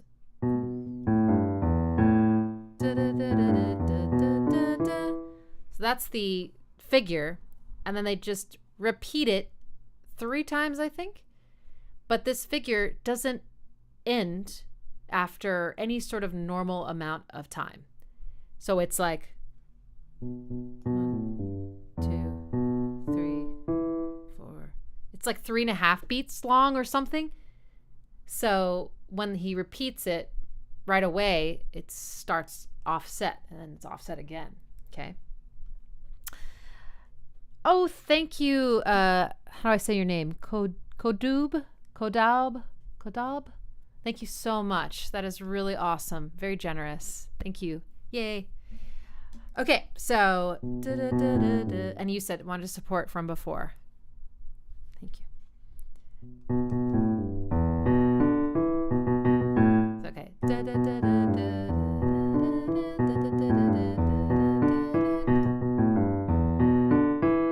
After 3 times, he kind of ends up back at E, so it's easy to go back down to so it kind of cycles back around. But listen to that phrasing again. It's so fun. Oh, shit. A desire, second chance. I have set myself on fire. I feel like I'm hearing a rhythm, a harmony. It might just be the bass harmonizing with the voice, but it almost feels like there's a parallel harmony, which is when the 2 notes are moving in the same direction by the same interval. So they're kind of in lockstep together. And I think it might be a third. So we're going. Da, da, da, da, da. Maybe I'm hearing that.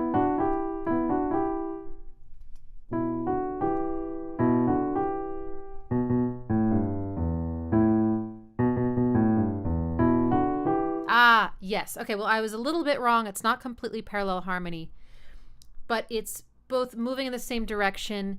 They are both going up the scale with the notes that are available in the scale without skipping any. So they're kind of, it still sounds in lockstep.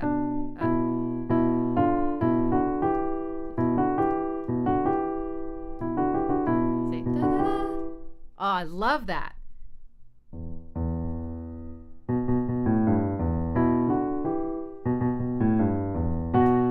See if I can do this. Maybe I'll sing it.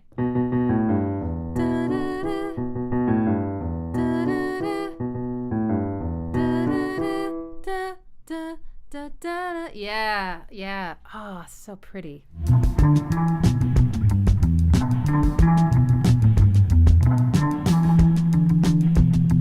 It's easy. Oh, this part. Don't mess with me. Don't mess with me. I love the way Tom's singing this. Don't mess with me. It's that little like billowy, bulbous kind of ending. Mess with me. I'm exaggerating a little bit, but I think you can hear it. This melody too is ending, I think, on that second again. So don't mess with me. Don't mess with me. Don't mess with me. As I die Horns. in the flames, as I set myself on fire. Great arrangement. Okay, so you got the horns doubling the bass, so they're harmonizing with Tom. Da, da, da, da, da, da, da, da, da, da, da, da, da. When he breaks the pattern, they just stay, and I think it's like right, or maybe it's there's some super tense interval that they're just holding out. It's very suspenseful sounding. Myself on fire. I think it's all 3 of these notes. E, F sharp, and G. I would call this a tone cluster. But it kind of implies this chord, which is one of the best chords ever. Or an add 9 on a minor chord. Right. I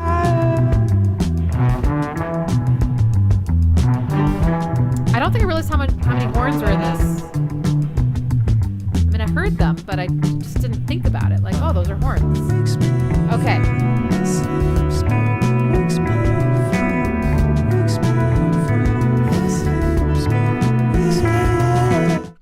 Wow. The vibe here is so incredible. It's got that. It's a little jazzy, but it's also reminding me of something specific. There's something a little bit cinematic about this part. Almost like, okay, the Moody Blues. How many of you have listened to like Nights in White Satin? It kind of reminds me of that feeling. You know, like an old movie score, but with rock. It's just something about it. Beautiful layers, really nice harmony here, and this makes me feel the same smoke, makes me feel. Later on, he keeps that flow just repeating. This is also kind of polyrhythmic.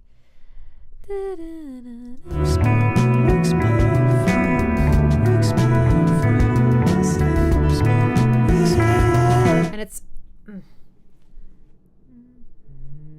I think it's all kind of hanging out on like a D feeling.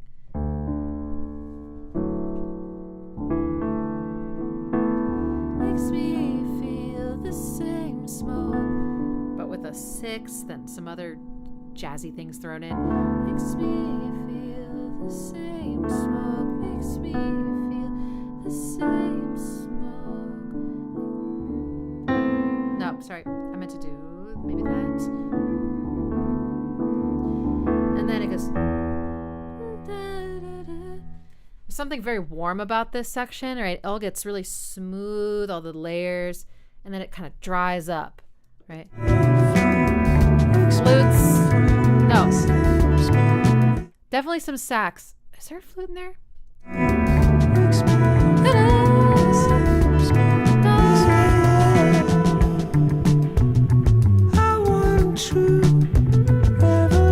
Is that a flute? Or is it a synth that sounds like a flute?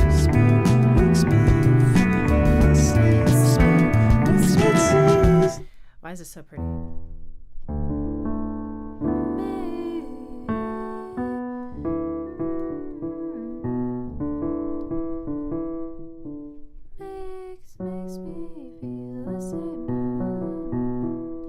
Oh, okay. I was wondering why this felt so interesting. I think it's because Tom's singing makes me feel the same smoke, makes me feel, which is a melody that sounds like it fits in E, which is what most of the song is in. Makes me feel the same smoke, makes me feel, but it's over a D chord. Makes me feel the same smoke. So it's like there's this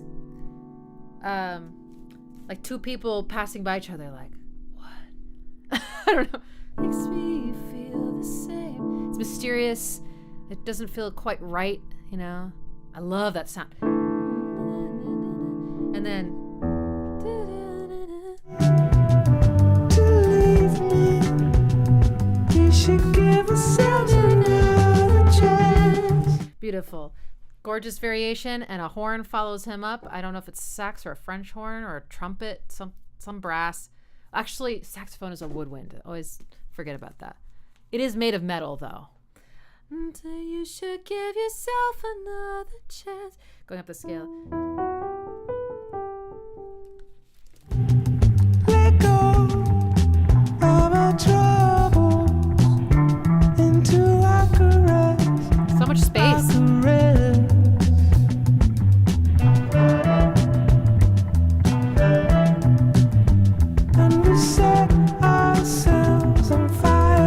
Oh, man, there's a lot to learn from this album. I actually made a video right after I did my like 3-week binge, and I do think I'm going to edit it down and release it to everybody, because it's like 5 things we can, or 3 things, I don't know, we can learn from the Smile, like from their songwriting if he writes songs. But I'm noticing so many more things now that are about arrangement. Like you could learn a lot about arranging from this album.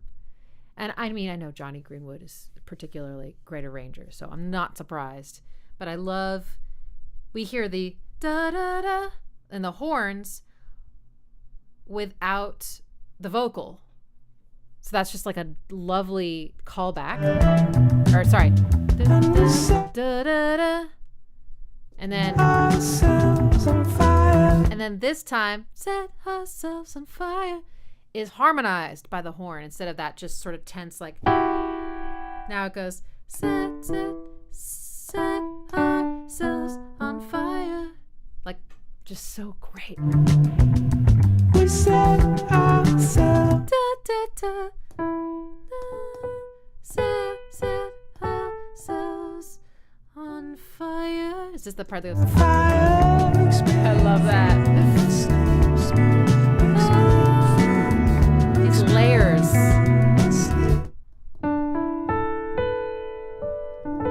I think the chord that these horns are kind of hovering around is D, E, A, and B. Those are the notes that are really ringing out to me. I'm not sure what I would call that. Jazz musicians would certainly have a name for it, but I'm just more focusing on how it makes me feel. It's floaty. It's pretty. It feels like it would fit in a pentatonic scale. Like, it doesn't feel... There are no tritones, no minor seconds. It's pleasing, but it's unstable. It's not major nor minor. It's gorgeous. So the horns are just kind of like stabbing in, like one of the notes, another note.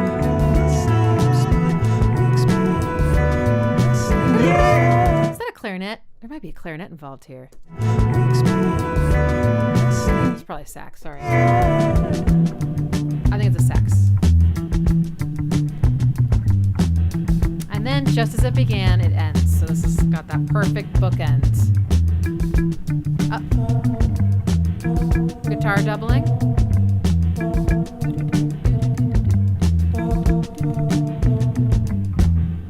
Good ending. Good ending. All right, next is Speech Bubbles.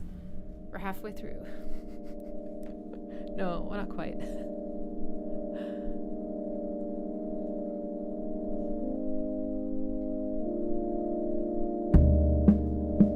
Oh, it wakes me? Oh.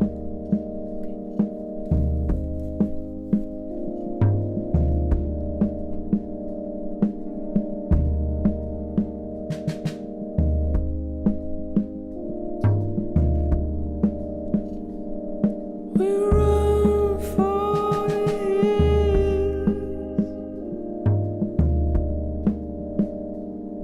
We run like fools.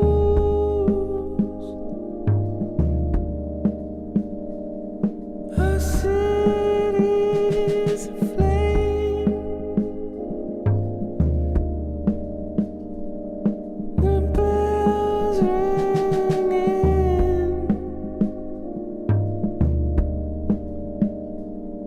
The bells ringing.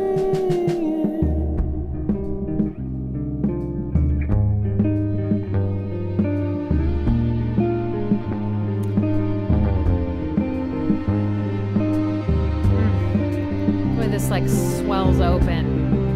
The flower blossoming. Devastation has come. Left in a station with a note upon. Okay, there's this one line I can't wait to Now hear. there's never any place.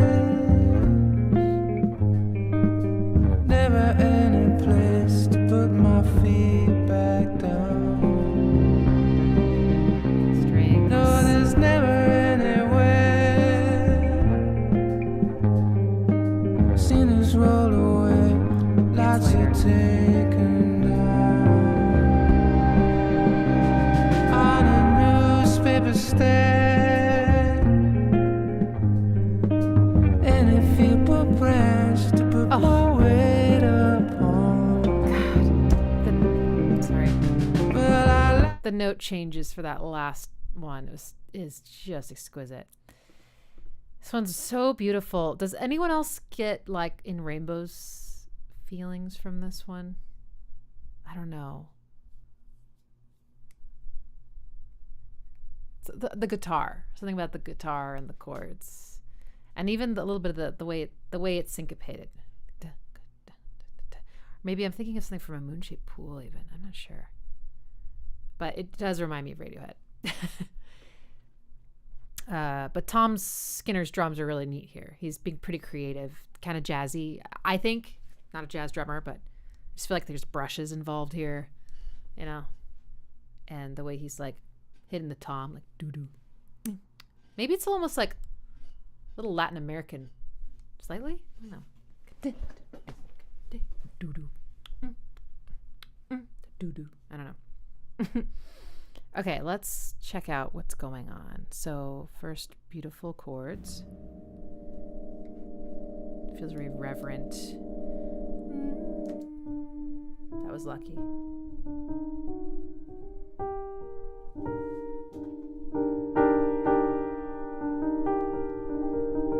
Pretty seventh chord.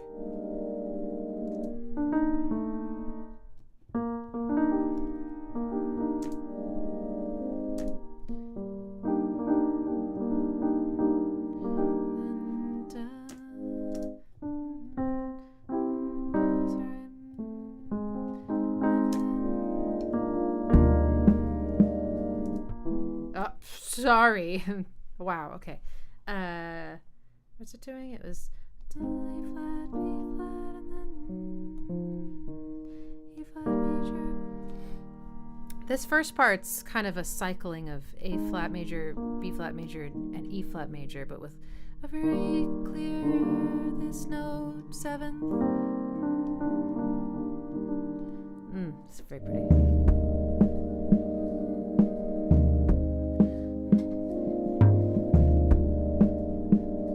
So minimal, right?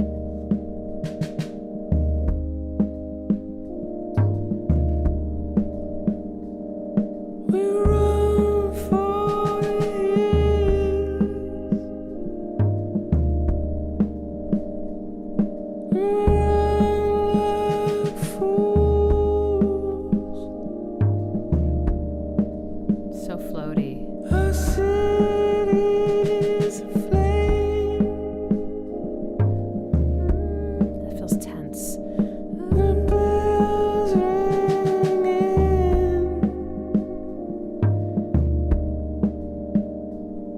The bells ringing. Oh, so gorgeous.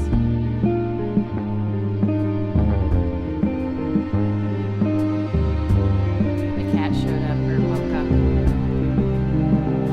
Devastation has come. Okay, let's look at this chord progression and why it's so freaking pretty. All right, so how does it start? Wish you could see my cat. She's on the floor being adorable. Oh my god.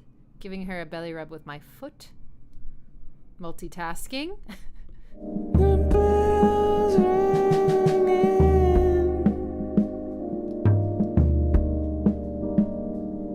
The bells ringing. Minor, minor C, minor.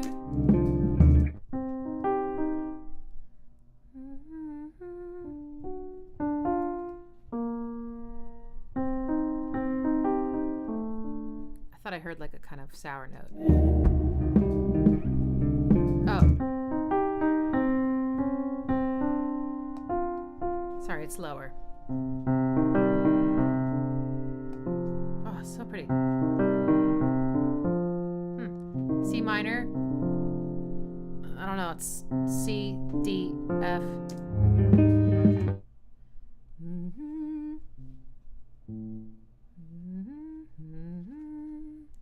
Big old intervals. Sixths, maybe? Maybe they're tenths. No, they're tenths.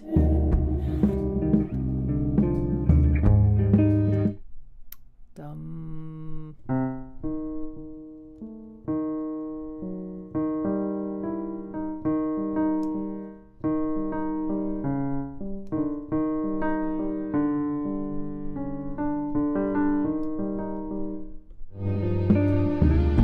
Bells ringing. I always think it's gonna be easier to figure out the chords and stuff. I'm like, oh yeah, like, and then I'm just like, ugh. I mean, I'm enjoying it. I don't mean ugh, as in like this sucks. I mean like I can't believe it seems simpler than it is. At least to play, I just this always happens. You know, figuring out like weird fishes. I was like, oh yeah, just da da da da da, and then I'm like, wait.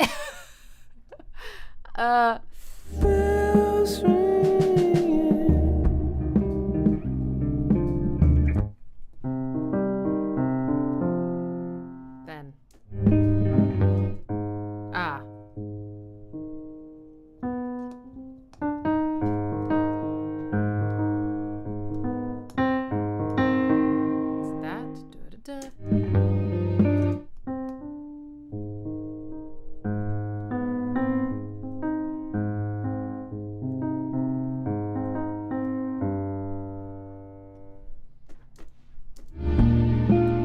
going to stop trying to figure out the exact voicing and just figure out the chords because we do not have all night.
Okay, C minor, whatever that is, C, D, F, then A flat major. Oh shit, did I forget? A flat major, G minor, B flat major, A flat major, G minor, C. So this does sound like it's in C minor to me. Devastation has come, left in a station with a note of bomb. At some point I would love to figure out exactly the notes, but I think we're just gonna stick with basic chords for now.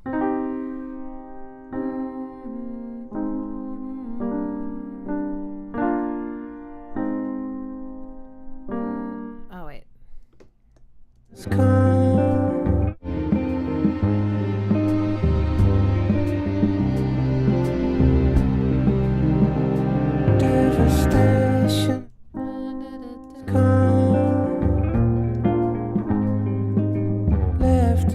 I forgot the F. That's why.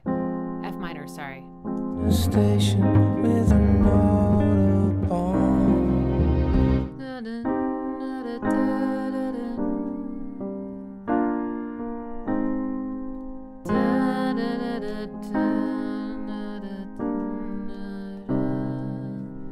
Their voicings are way prettier, but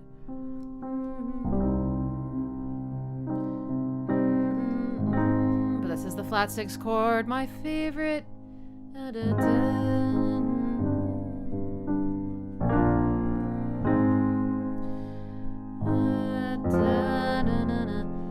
That's gorgeous. That's the 4 chord, which shares 2 notes with a flat 6 chord. So they sound really pretty when they come after each other and the melody kind of maybe repeats like one over the other chord. It's just like a slightly different flavor.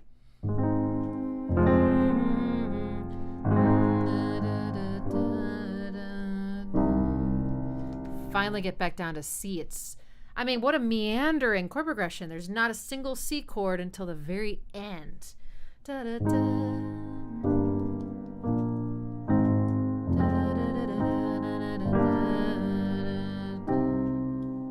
No wonder that feels so amazing. This descending line I think is so gorgeous. Sorry.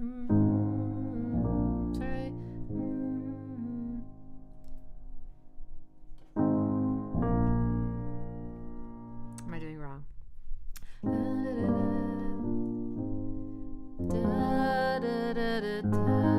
Against the flat 6. At my feet. And then why does it get me so hard when he goes? Wait.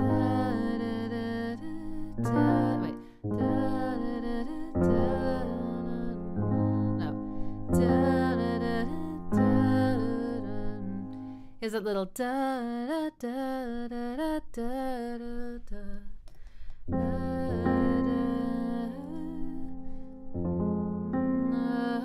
You hear all the tension? Neither of those notes fit into this triad, so there's just.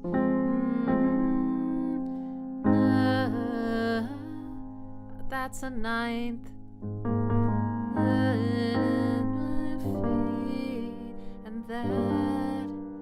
so pretty. What is that? The fourth. All right. Anyway, love it. Now there's never any place.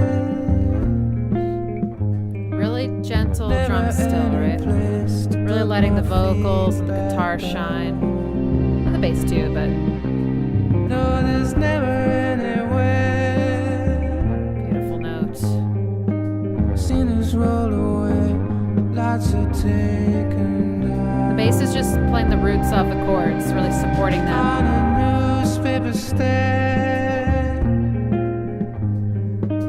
Any feeble branch to put my way. Actually, is the bass being played as a guitar here? Is the bass the thing doing all this? Is this all bass? What's going on? Tell me. Guitarists. The strings swelling at the ends. I lied to myself. Anywhere I did to put my feet back down. Strings. C minor chord. Oh, find a kind in the pouring rain. I love that. Pouring rain down, sorry, down the scale. Da, da.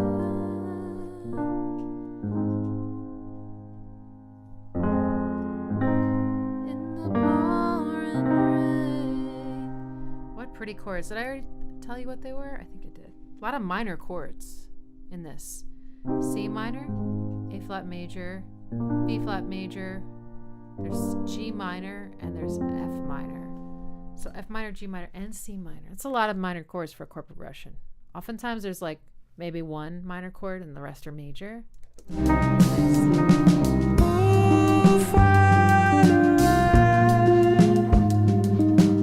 Drums taking up more space now. Notice how Tom sings differently there.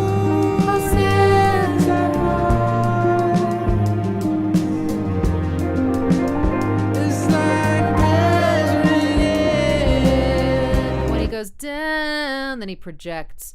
Because that lower part sounds more painful to me. Also could have just been a product of him getting to the point where he can't sing in his falsetto that low, so he has to switch to chest voice, but I just think it's so beautiful. Man, okay. Did you hear the little... Oh.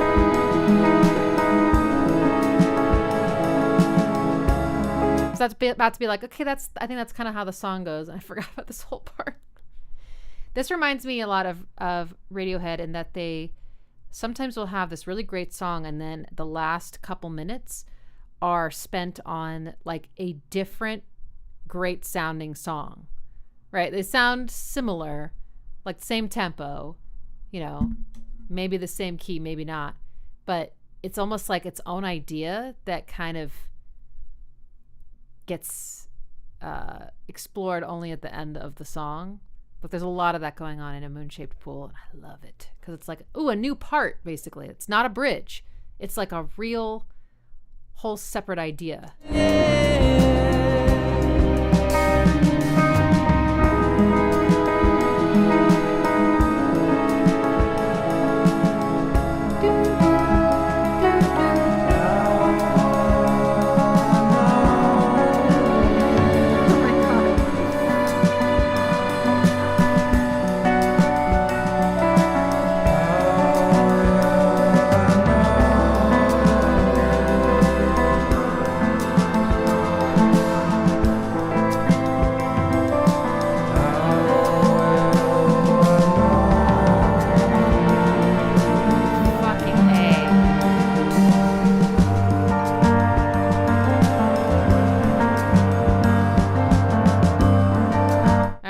To go over this part because I thought about this part many times. I just forgot it was on this song.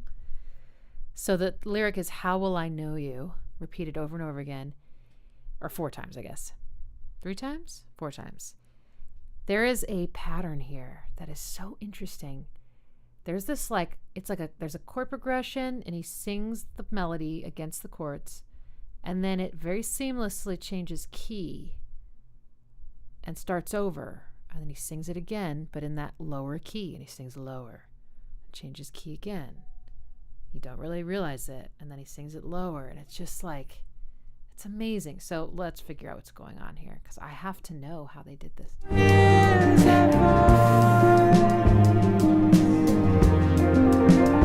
It's like bells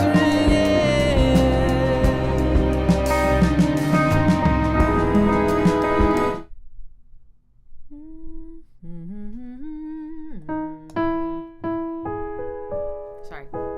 Okay, E major 7 chord. Ah, shit. My bad.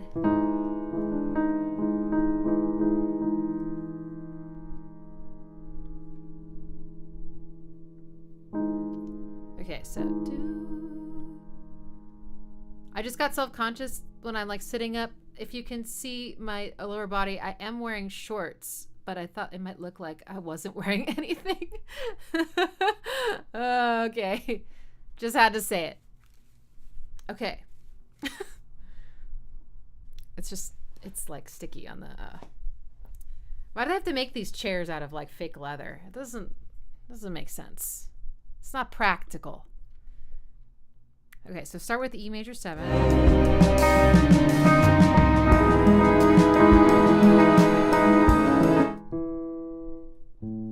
To A. Let's say it's also A major 7. Yes. To C sharp minor.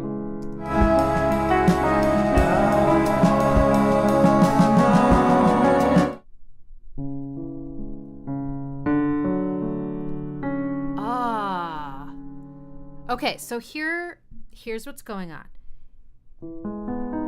E major 7 to an A major 7. The distance between these two chords is a fourth. But since I'm going down a fifth because of inversions, it's some weird and fun music theory math. And then this acts, I think, like the flat 6 chord of, this minor chord. So it goes up a major third to C sharp minor. It stays there. Sorry. Da da da da. Now I know you. He starts to sing into it. Now I know your name. And when he goes da da da da da da da da, which is so beautiful, it switches to a half step above where we just were.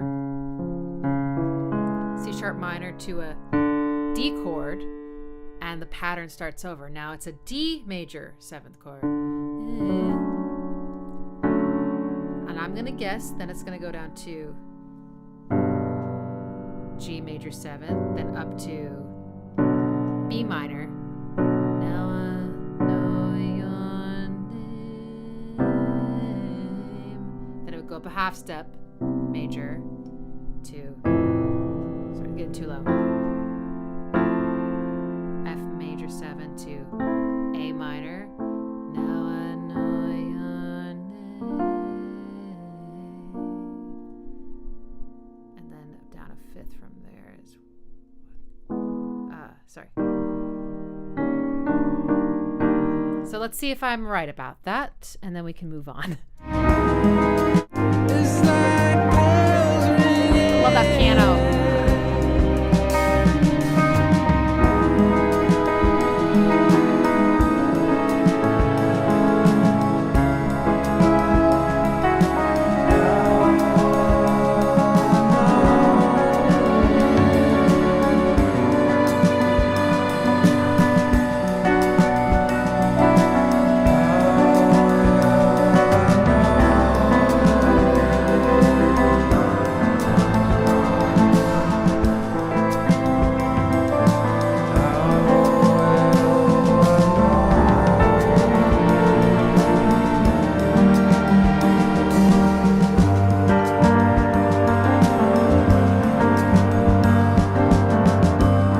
This da da da da da da da, so beautiful. All right, that is the pattern. Oh, it's so nice to figure that feeling out, I guess, because every time it switched, I was like, oh my God, you know? Now I can play it. Now you can too. E major 7. A major 7.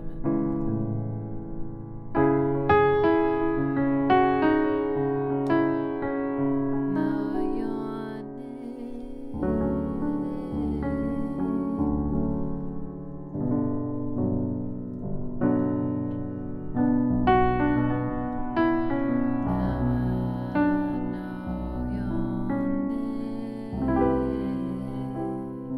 God, that part is so incredibly gorgeous. I can't get over it.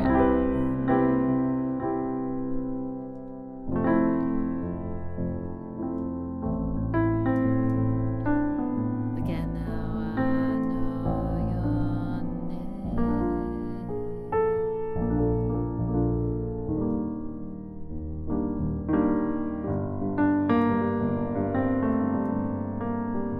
And I think it stays there and kind of goes through this gorgeous cycle.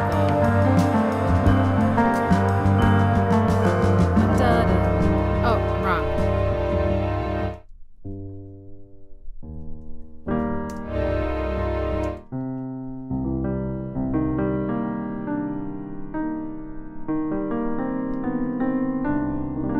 Some kind of C chord, but oh, the tension in this sounds so cinematic.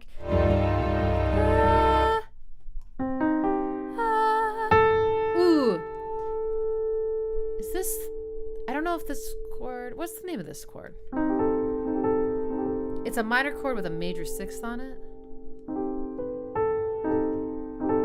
I don't know. So what a dot dot dot feeling. Oh, no, there's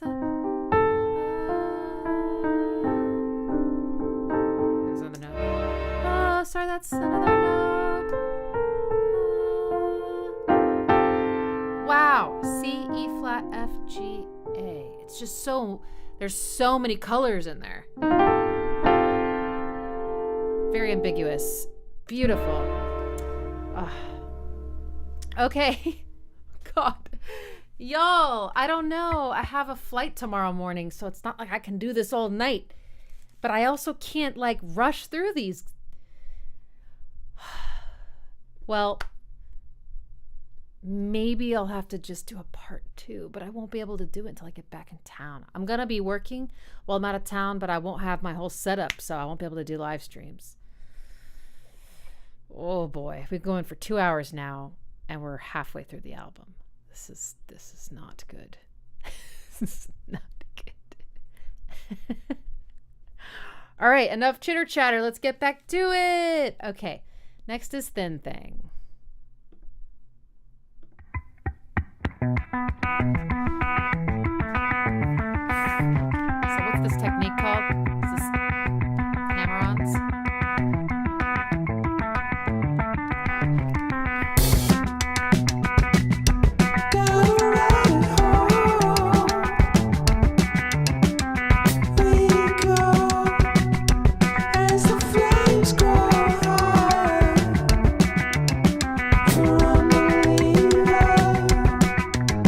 Make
Okay.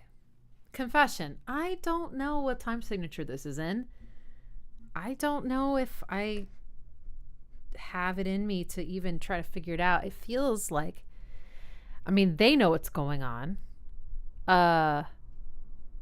They clearly feel it really strongly, but it's like there are moments where I'm grooving with it and I feel it, and then there are moments where I'm like, whoa, that was not what I was expecting to happen next. You know, it's just, there's a very clear, quick pulse, right? Duh, duh, duh. But how many of those are in a measure? I'm not sure I could tell you at the moment. Does anyone have any theories? Oh, but it's so cool. So is this the hammer-on technique, or what is this exactly? It's really cool. When I first heard it, I was like, this is different, you know? I don't know if I've heard the guitar sound quite like this before. Those are harmonics, right? See, at first it has a little bit of a 1, 2, 3, 1, 2, 3, 1, 2, 3 feeling. But then Tom Skinner comes in on the drums doing 1, 2, 1, 2, 1, 2. So I'm like, I'm not sure, but it's beautiful. Very minor sounding. And already this is actually implying chords, which is crazy, but also an E, D, C, and then B major. So like,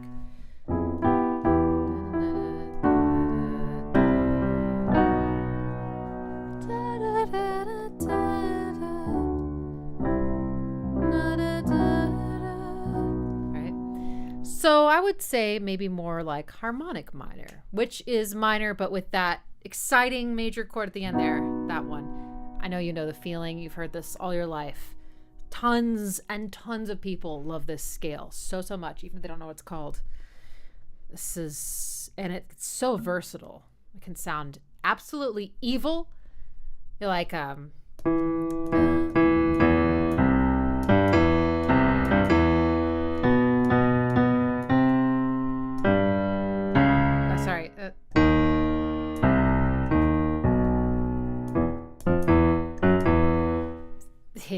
Anyway, I sort of stumbled through that.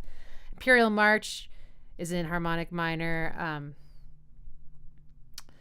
And Danny Elfman, you know, definitely will write things, and well, he writes really weird stuff. I love Danny Elfman.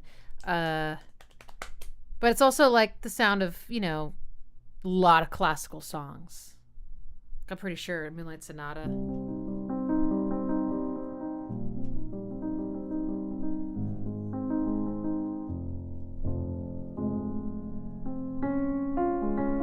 Yeah.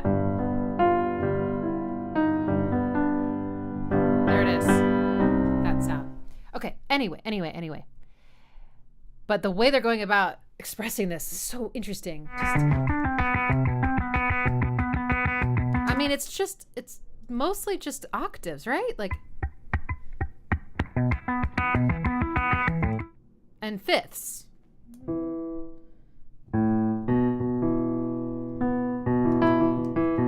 Right? Like that? Like B, E, E.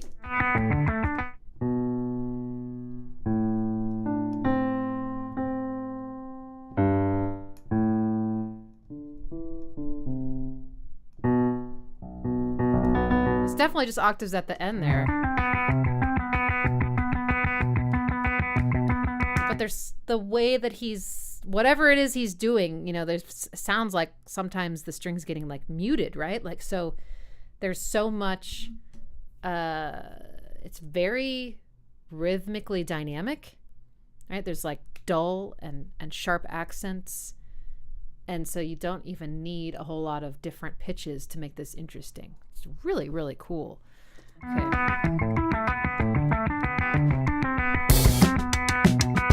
From the drums.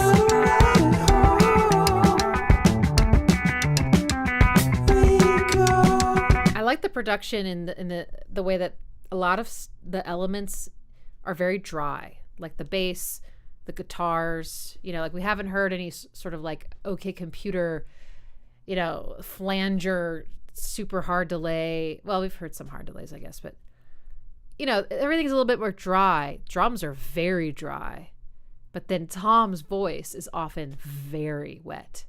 He's singing very high too. So it's just, there's a very interesting contrast to those different styles. It works. As the flames grow high, gorgeous melody. Can you tell me though, is this is a bass or guitar?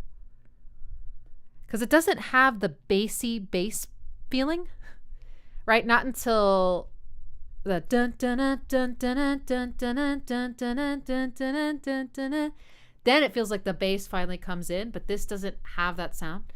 But that would make sense if it were a bass, because otherwise I imagine they would have had a bass, right? Like playing right here. Because it does sound, if I have any sort of, I don't even know if it's a criticism, just like I would love to hear this part with a bass. Like it's a little bit hollow for my taste, but it's still cool. It's still really, really cool. Like when the drums come in, just kind of want that low end. as the flames grow high.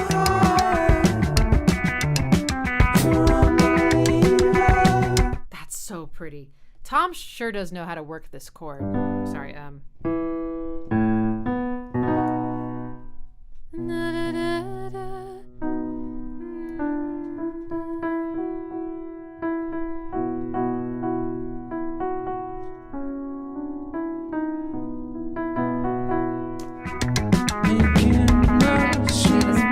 Funny chord.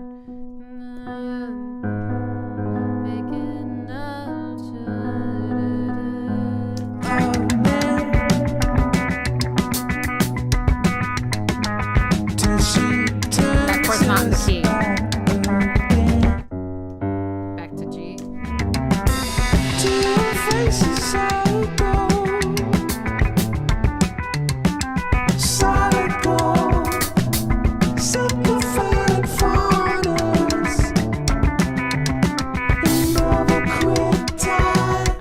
These harmonies, a lot of this sorry,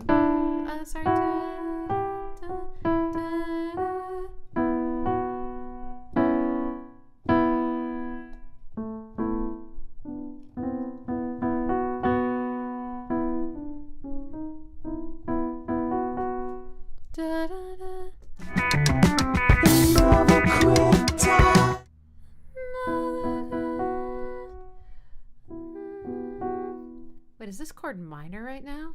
Oh, I think it is.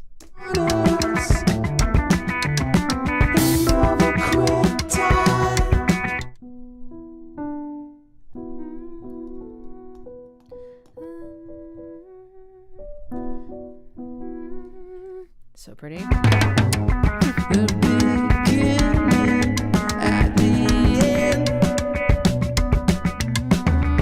Tom's singing a diminished chord.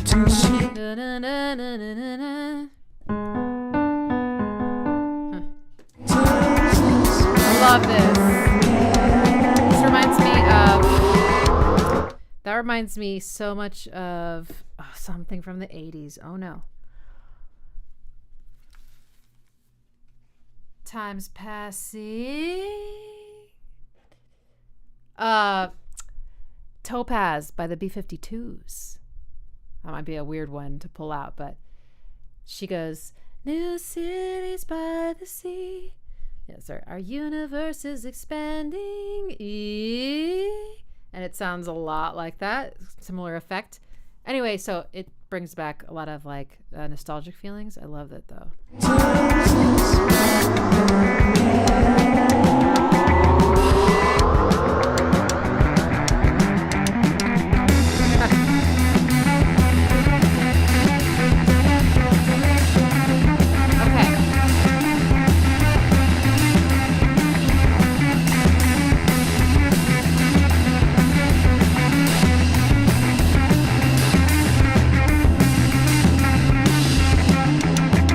I'm not going to count this, but I love the harmony.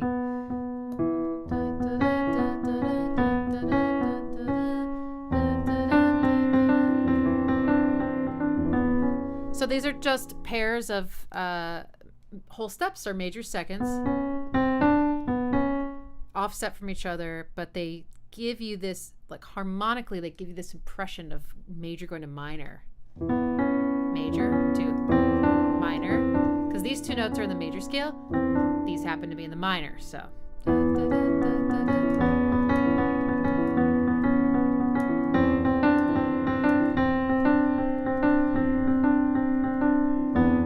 Just holding down E. Okay.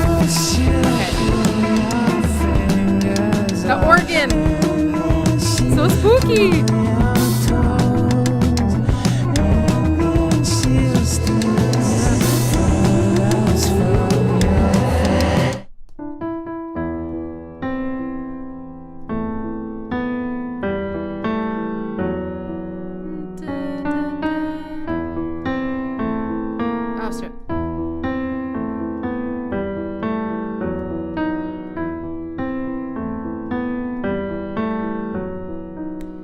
Very classical sounding, but also, yeah, very like, sounds like Halloween.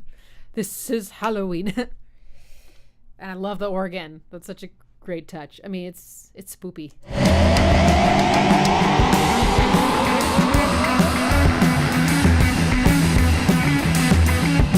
I love what the bass is doing here. I feel like the bass and the guitar are doing some different polyrhythms with Tom Skinner just kind of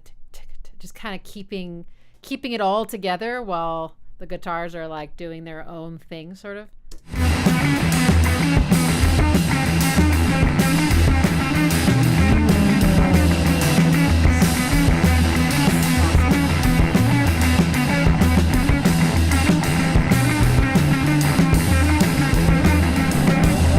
Basically, dun dun dun dun dun dun dun dun dun.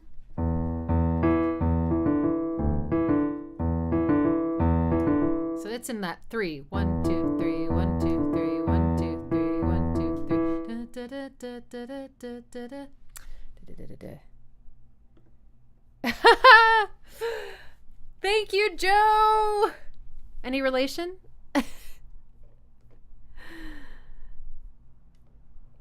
Y'all are amazing. Woo! Okay. Goal has been, it's like $5 away, but we're going to say it's hit. We hit the goal. Yay! Okay, I got to get my ticket. Amazing. Thank you, Joe. You clinched it. Okay, that's going to take forever to do in front of you, isn't it?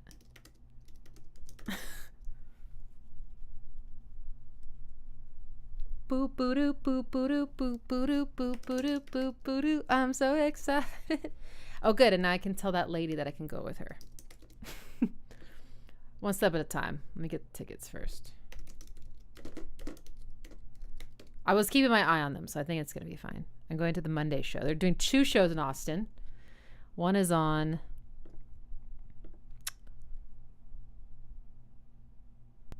yes, I got it. I can still do it. So I'm going to be on the floor, general admission. It's weird because like there's a bunch of seats in the balcony that are more expensive than the floor. And I'm like, what? How does that work? Boop boo doo boop boo doo boop boo doo boop boo doo boop boo doo boop boo doo boop boo doo boop boo doo. This shouldn't take long because I already have an account.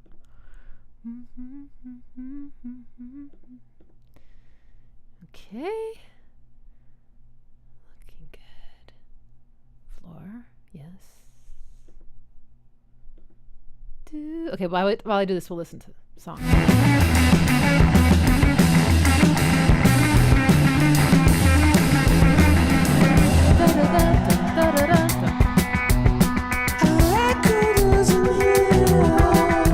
I love that.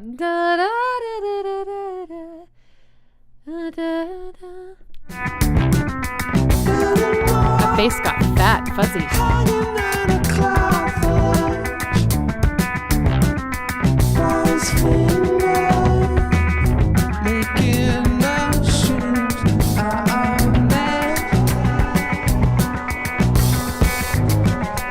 it's okay, I guess. If you like this kind of fun, it's kind of fun, it's kind of mushroom, it's kind of it's kind of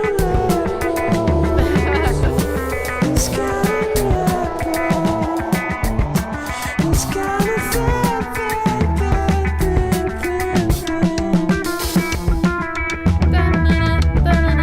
Okay, we interrupt the song to tell you that I just got my ticket.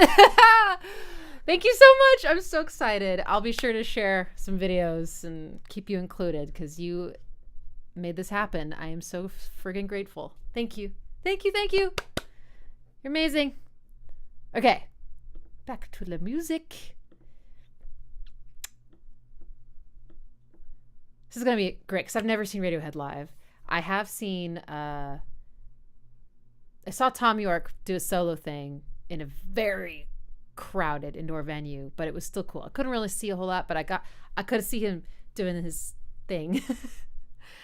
But this is going to be really special. So endless thanks. Okay. So Thin Thing is, yeah, it's wild. It's wild. It's creepy, right? And the music video. That's a good music video. That definitely creeped me out just the right way. But yeah, I honestly don't know. I still feel like the timing feels like it's in 3, but it's Tom Skinner who's like fucking with us, playing like tick, tick, tick in 2 over the 3. Usually the drummer doesn't do that. They do that in Tool, so it does happen.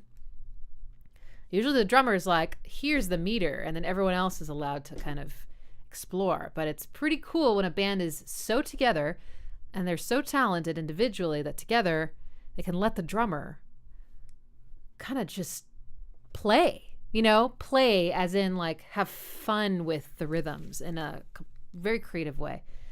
And also the reason I'm thinking it might actually be in 3 is because later it does kind of break into that slow 6/8, like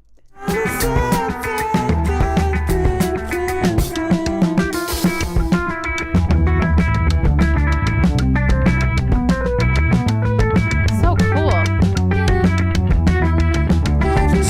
Oh wait, before we get to that part, I remember listening to this pattern because music's all about patterns. I feel like a lot of time, I guess at least rhythmic music is, and we have this this descending guitar line.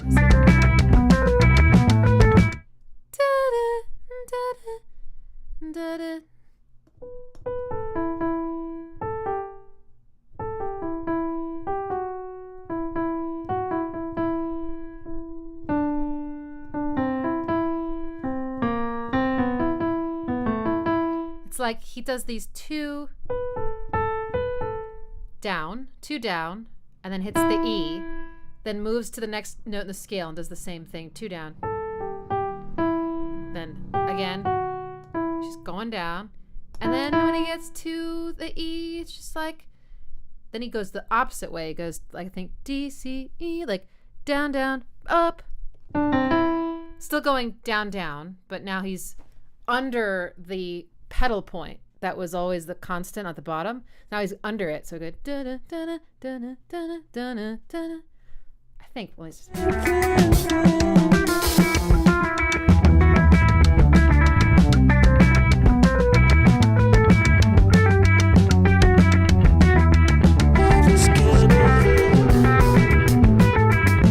Approximately. Great. Minor scale. Bass also going down.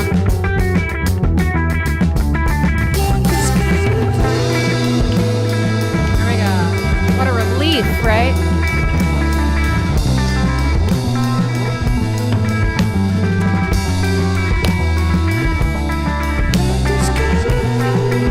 But the vocals don't sound like they're in 3.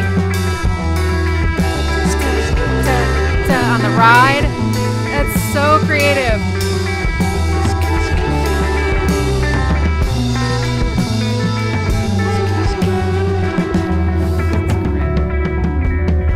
Falls apart.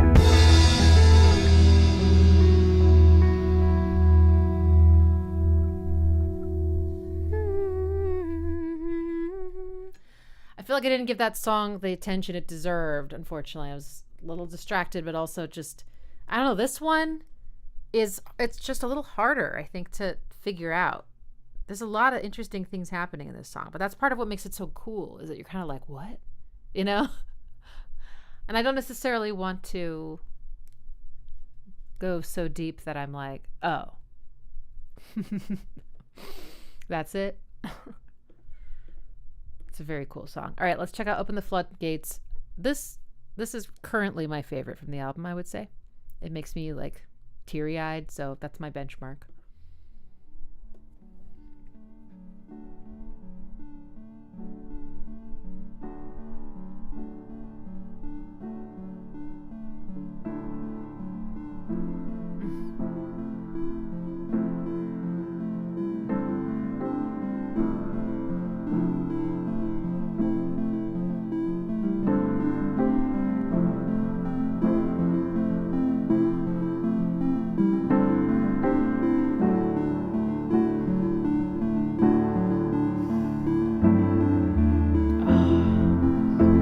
Don't bore us. Get to the chorus and open the floodgates.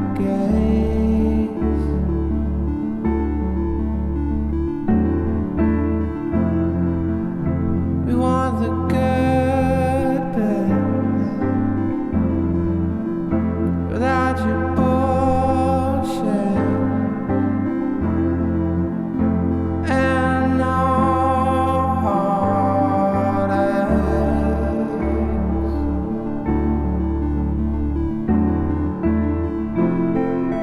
Oh, amazing. Okay, so if I remember correctly, the song is this chord progression the whole time, unless there's that one part. No, that's different.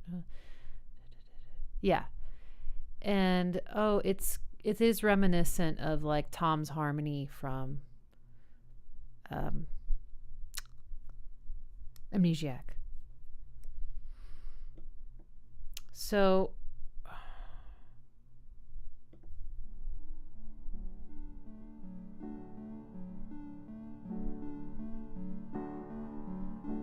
kind of fades in like at the end of the chord progression. He does this a lot. I'm a huge fan of this technique. Of like, instead of just starting at the beginning, you kind of start at the end. It's just makes you go on this journey. So, okay.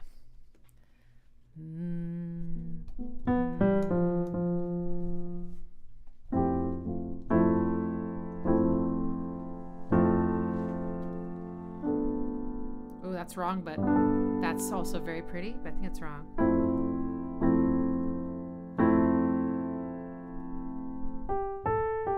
It does go like that, but okay, let's listen again. Okay, now one thing I've learned about Tom's piano arranging, so like a lot of keyboard players, don't have to be a pianist, a lot of keyboard players learn at some point different things to do with your left hand. Usually the left hand is simpler than the right. Left hand is usually kind of shoring up the chords. So often you play octaves. You might play one note, the root of the chord. You might play some inversions, but mostly you kind of have your own patterns. I do this pattern all the time. Or that, or this, or that. And octaves and stuff. Tom tends to do the root and the fifth only on the left hand. So if this is an F major chord, I think he's going then to the G. That's my guess, and I think it kind of has that sound. It's very resonant.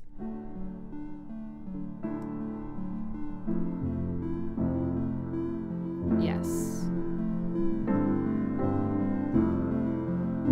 Okay, so we got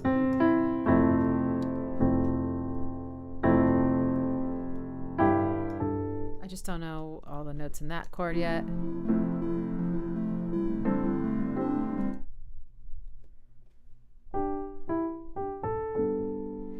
it's so weird. I'm not quite sure exactly what I'm hearing yet, but I know I'm not hearing this. This is an add 9, and it has a very distinctive sound. It's the one that makes me go like, I have a dagger in my throat.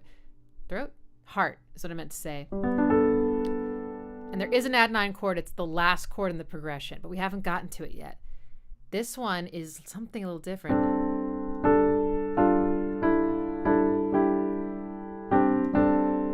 Maybe it's that.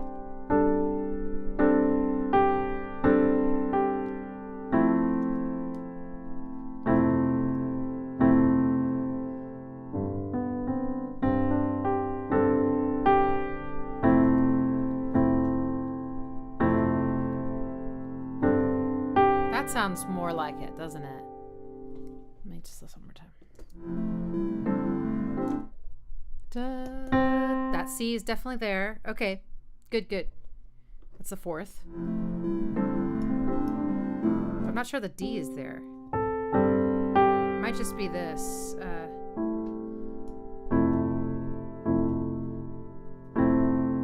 Is there even a C on that first one? I think so. Okay.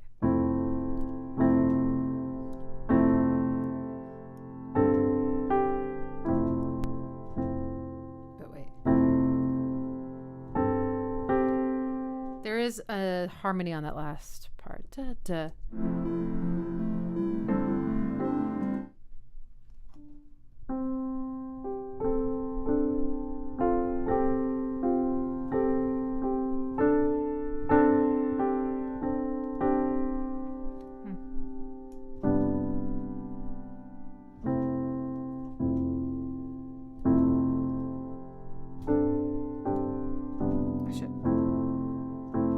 This is just so beautiful for a few reasons. For one, it's vamping. Okay, going back and forth between these two beautiful major chords. And you get the feeling like I get the feeling like I'm not home. Like I'm kind of lost. I'm like cycling between these two places, but neither of them is the main chord. Neither of them is the place where all the relief comes. They both feel a little in between or unsure. So I just love that to me.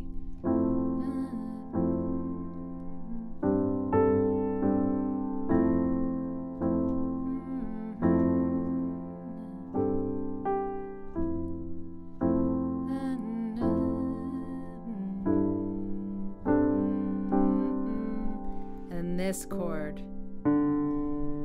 This is the chord that makes me cry.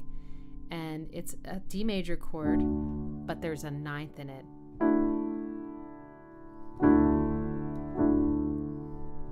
I figured out exactly how he's voicing it, but oh my God.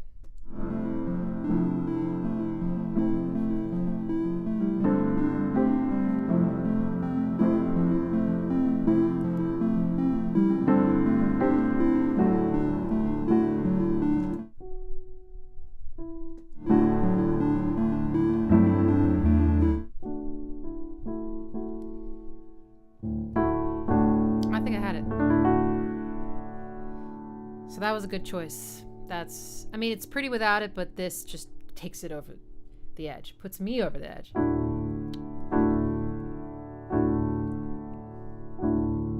So gorgeous. So I have a feeling that none of these chords actually do feel like home to me. I think they all feel like they're alluding to a place where you belong, but you're never going to get there. So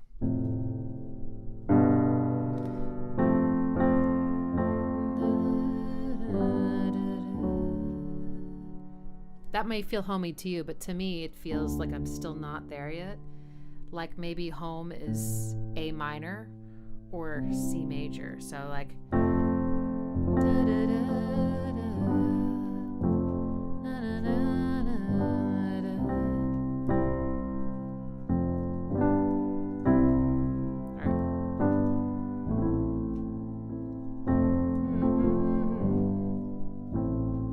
but you get this. I love it so much.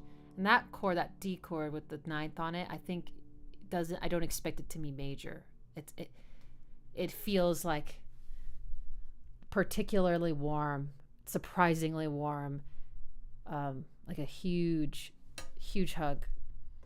So that's like what's going on underneath it. Then the synth, right, has this delay on it. It's playing these arpeggios. The quality is almost like 8-bit, right? But it's still sounds so sparkly and kind of human. Don't bore us. Get to the chorus and open the floodgates. God damn that chord. Damn that chord.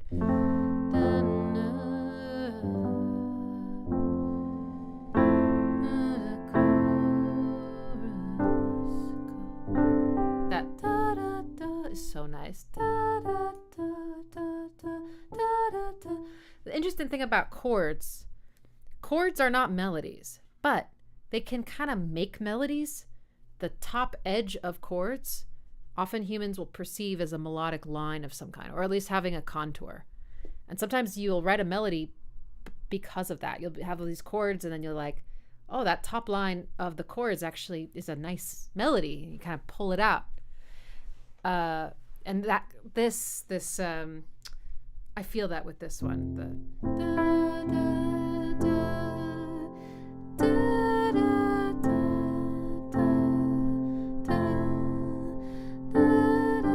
da, like you can hum that, right? And then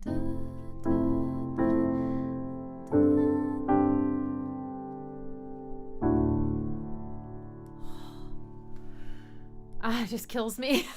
Kills me. So the melody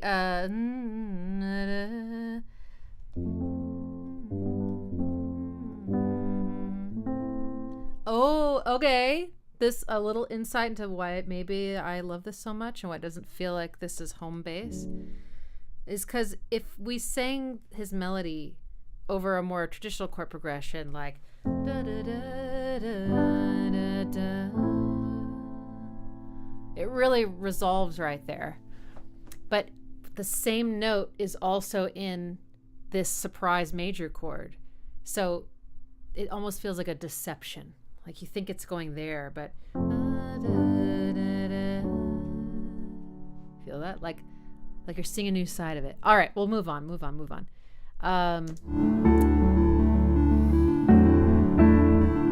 Bass did something interesting there. You want the good bits without your bullshit and no heartaches.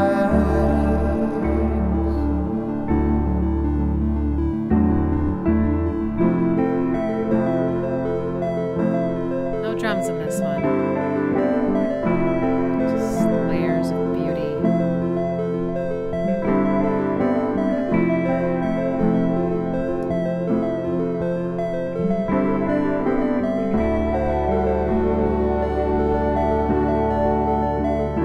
This line. Dun, da, da, da. Oh.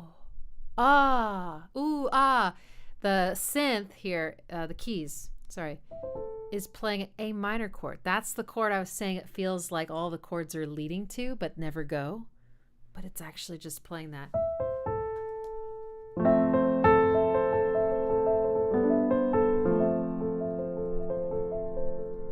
And sometimes it goes like this suspension.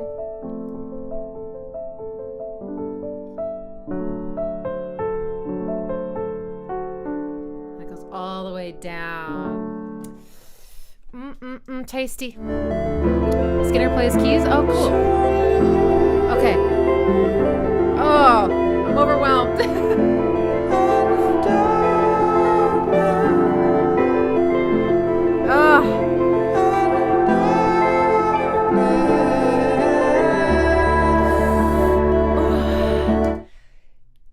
Okay.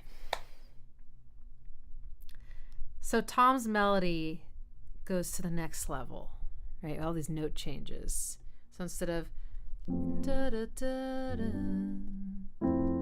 Da, da, da.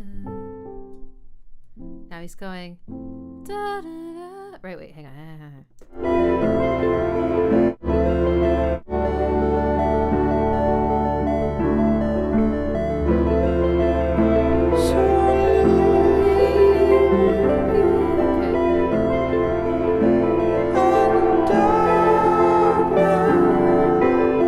So, okay, so instead of da, da, da, now he's all the way up here. That's the 9th. I think. Yeah.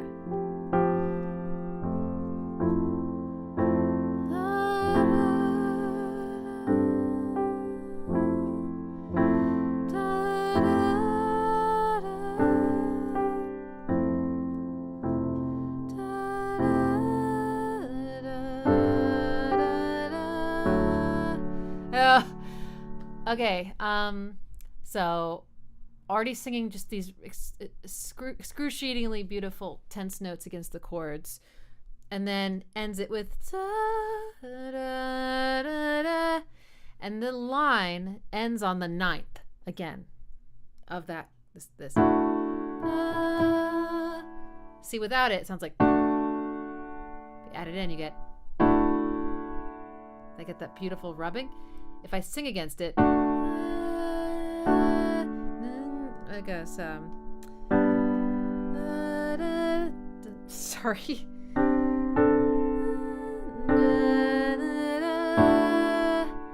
To sort of like lead your voice to that target note and it be tense. Just, I really love that feeling. And the way he sings it is perfection. He changes his tone and delivery. So, right, very floaty falsetto. Then he goes, and he pushes it in this E vowel, projects no vibrato. It's very obviously he's like keeping this tone, and it just, there's something about that choice that moves me emotionally.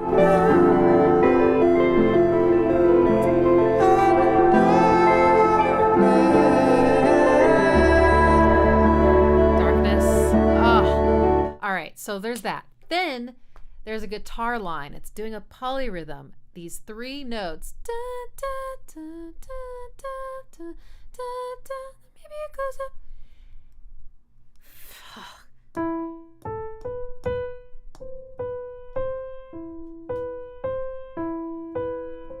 Okay.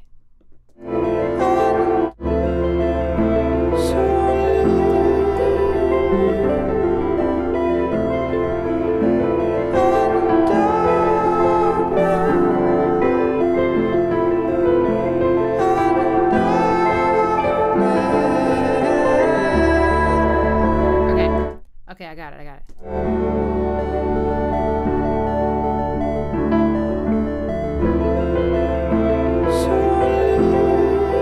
It starts in a different place. My bad. Hang on.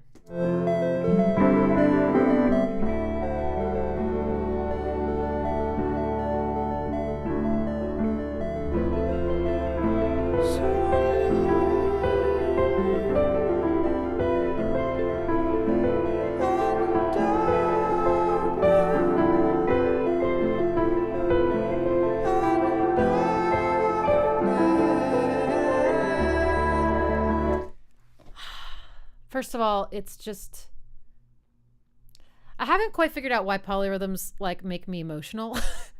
Because it seems like a very analytical thing to be like, oh, this timing is interesting, but it's so much deeper for me than that. I mean, I went most of my life not knowing how to name any of these things, and it doesn't change the experience, which is like something that's out of sync but fits, or I don't know. I'll have to study that a little deeper. But this one is both, it's a polyrhythm, but it's melodic, so the notes are lining up with different parts of the other parts of the music. So you're just getting all the combinations of the beauty, right?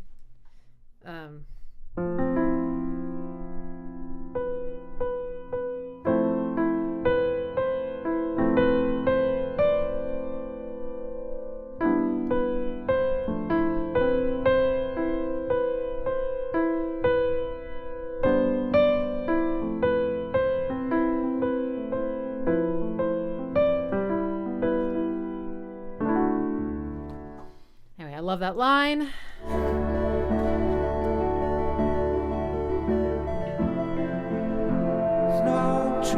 Now this vocal harmony. No struggle, then no one gets hurt. So I just realized the vocal harmony is actually the melody that he was singing last time, the higher one. Da, da, da, da, da, da, da, da, is a harmony now. I mean, there's still melodies, but they're harmonizing. So.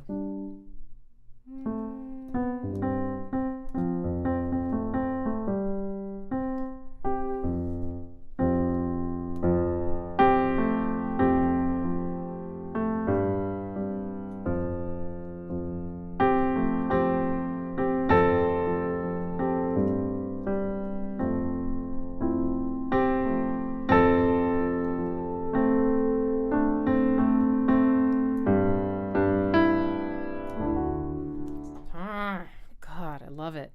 Some like really pretty, I think it's like a fourth or something, or fifth. Fifth.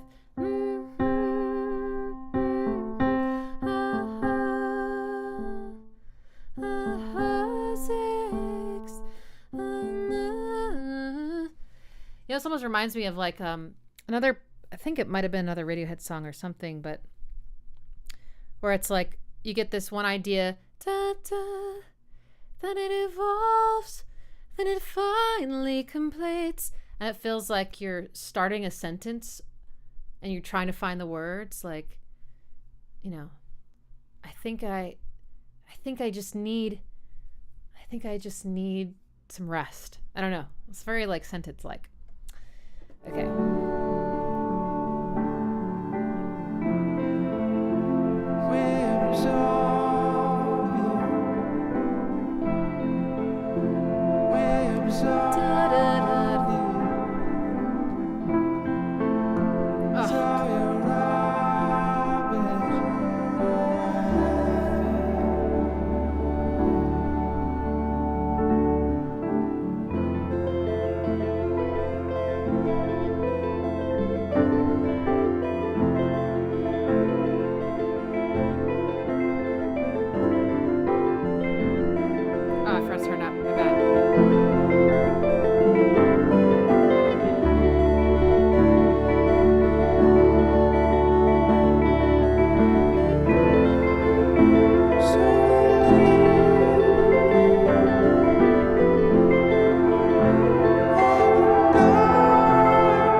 Reverb on his voice anymore. It's so intimate. I love that. Oh, God. Great job, Nigel Godrich. What a perfect combination of humans. All right, next is Free in the Knowledge, which I think is like a folk song. That's how it feels to me.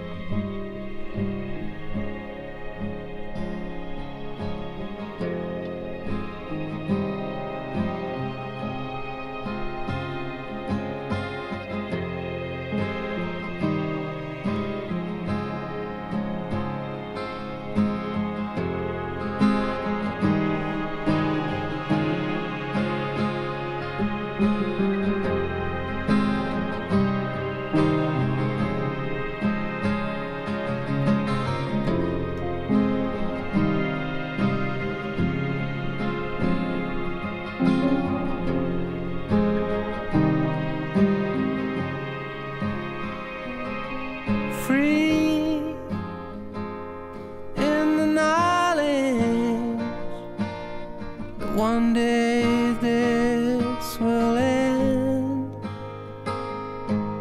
Free in the knowledge that everything has changed.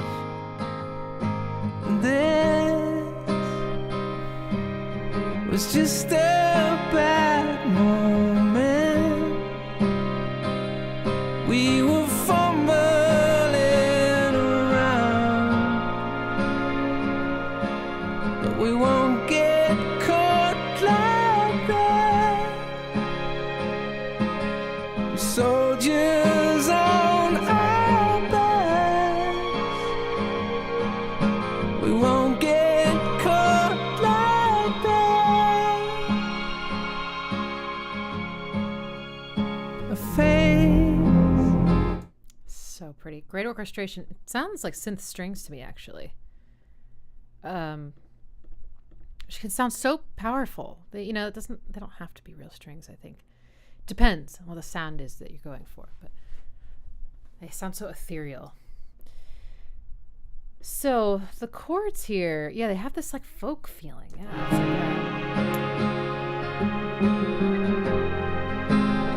so this part has this F minor sound.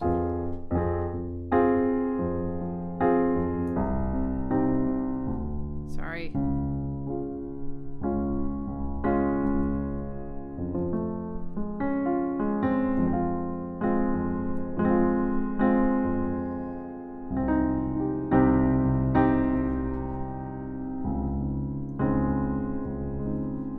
But then, free. Hear that tension? Free, free in the knowledge. I think that's what it is. Free in the knowledge.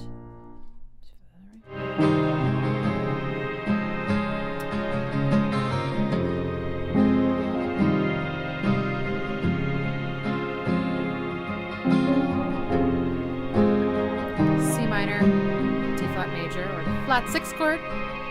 Free in the knowledge. Yes, B flat major. That one day B flat major. this will end. To A flat. So now it feels like it's an A flat major. But starts out.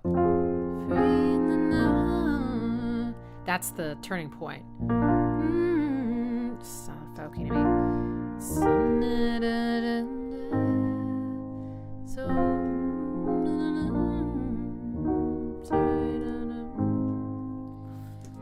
Free. very folky strumming pattern too, In right? the knowledge Seems classic. 4/4. everything has changed. Then Okay.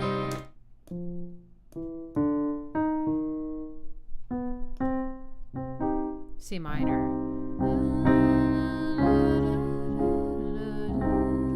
Another beautiful little vamp.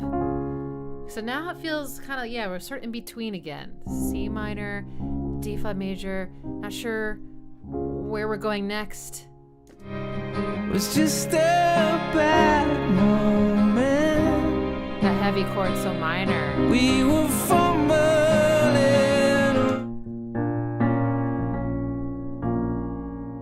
Now we go to B flat minor. So we're doing.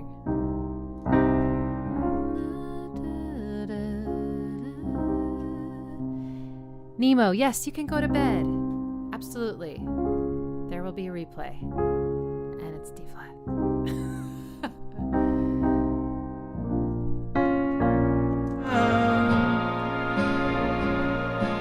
Ooh, we got. Sorry. There's 7th. We won't get caught like that. That's D flat. Soldiers. See, now this part. on our backs. That's the relief I've been looking for. Why does it feel like such a relief there?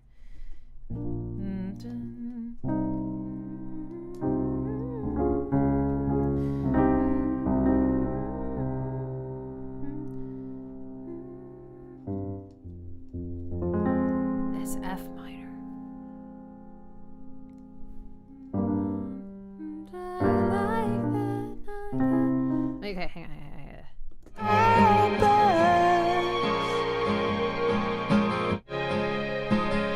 Soldiers on our backs. I'll still just be. We won't get caught like that. Okay, I'm not sure. I think it's just the same chords over and over again. But maybe it's the string arrangements or something. I feel this minor chord relief. Soldiers on our backs. There. We won't get caught. Strings so high, right? They're not in the way of Tom's voice. They're not in the way of the guitar. They're occupying all those high frequencies. Here comes the bass. Using fear Chord change. to try to. Really interesting chord change. So instead of wait, hang on. Fear a face using fear. Oh, okay. Two minor chords next to each other in a way that's not expected. Interesting. I like it. To try to. But see, the melody stayed the same. And then they go back to the same chord as before. Keep control.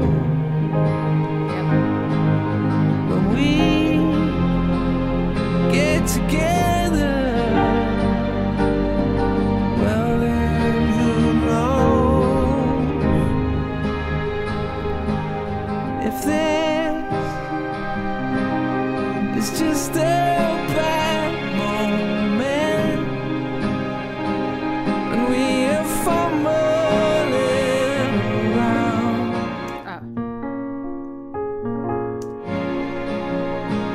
But we won't get caught like that. Soldiers on our backs. We won't get caught like that. I talk to the face in the mirror. He can't get through. So this is the intro chord progression. The attention so pretty. The rhythm of this line and the lyric is just from Michael Jackson's Man in the Mirror, and I can't unhear it. So sorry, I had to now put that on you, and you'll never be able to unhear it because you can share in my pain. It's not that painful, but it's funny. I said it's time that you deliver. We see through. I talk to. Another gorgeous chord change.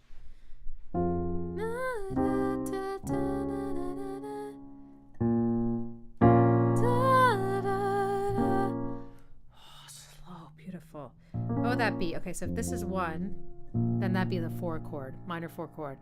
I freaking love it when people substitute this chord for their tonal center chord, tonic chord. Freaking gorgeous. Going up now.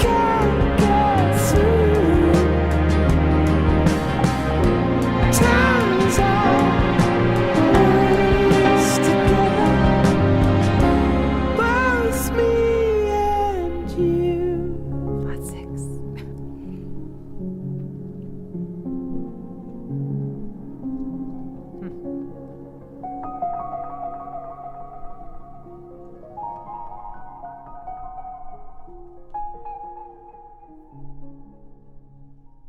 Pretty improvisation. Yeah, it's a really lovely song. Has a very different feel than the others. Okay, a hairdryer. Same kind of weird delay. Like a trash can far away. The melody on this one is amazing, and the way Nigel produced the vocals is, I think, pretty dead on. Kind of like a 60s psychedelic, like close double track.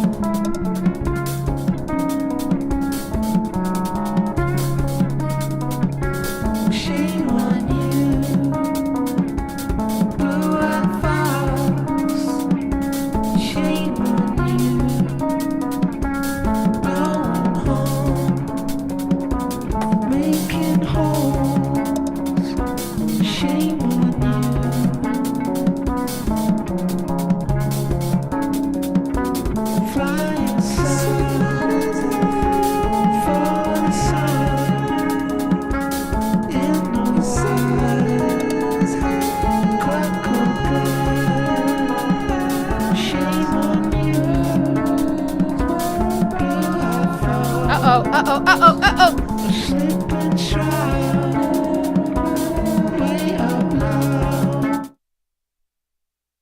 No, don't do that. Oh.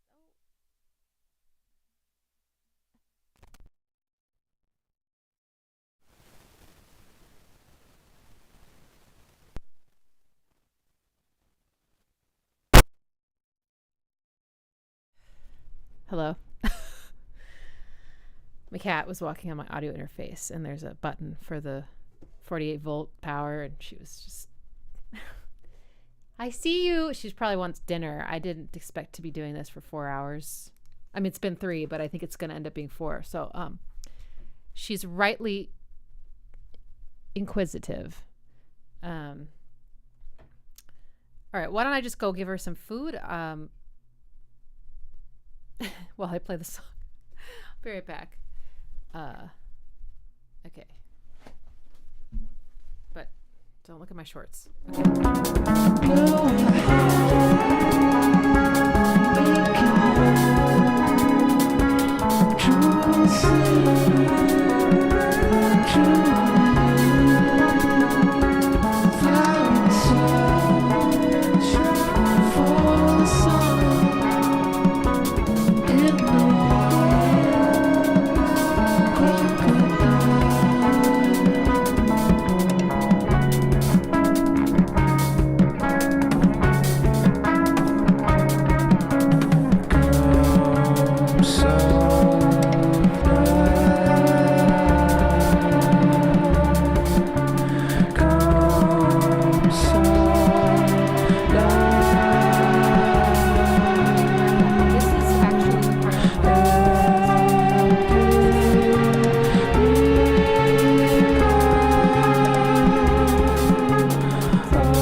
This part, the shame on you. Okay, so this song gives me this distinct feeling of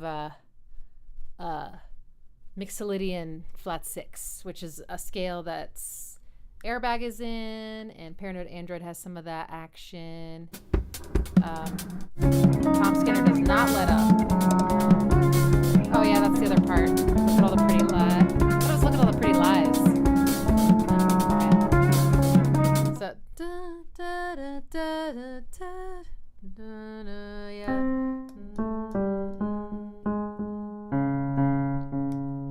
She's pretty.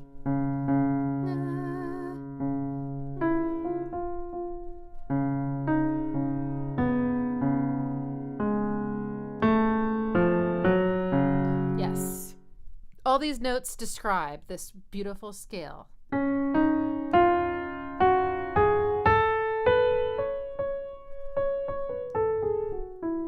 Sorry. Major. Excuse me. It's major on the bottom and minor on the top.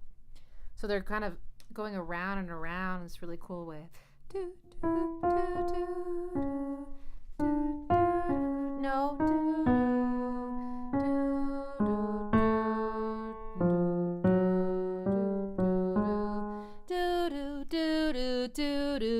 do.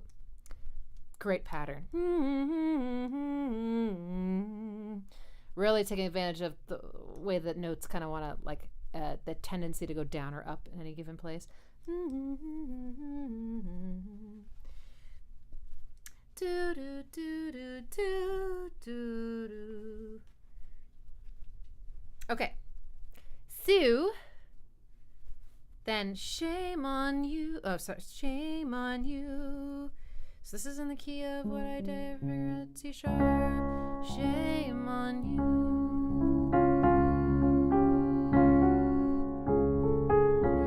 Blue-eyed fox. I love that time when he goes do do do and he lands on the flat 7 and fox. Shame on you.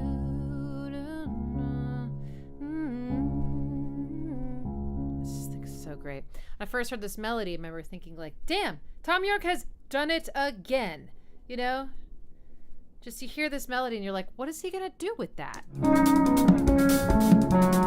Shame on you, it's perfect. Then he goes, ah, way up high, doing the da-da-da flat 6 thing.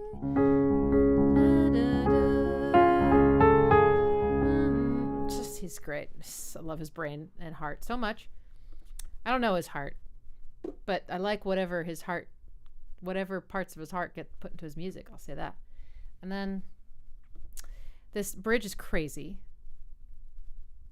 I don't know if we have the time or I have the brain power right now to even figure it out, but it's some pretty brilliant harmonizing against some very strange harmony. It's just like strings.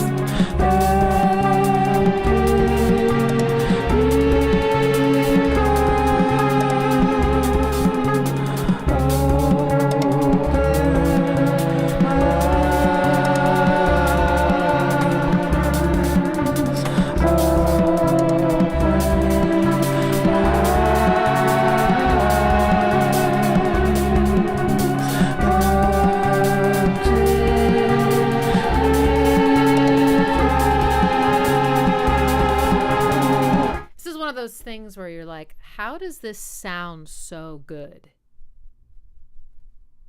It's weird. It's really weird. Oh, they went minor there.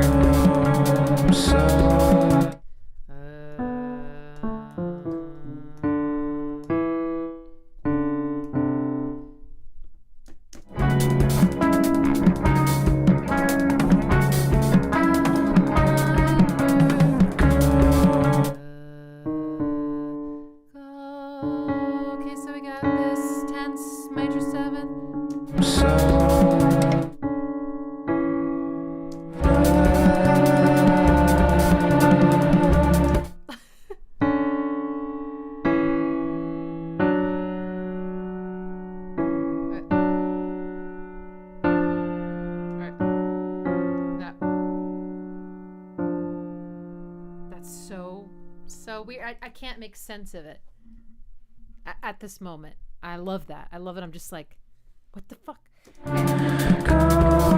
Then there's an octave. I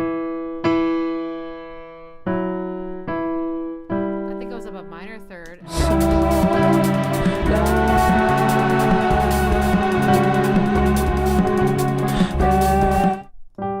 Back to octave.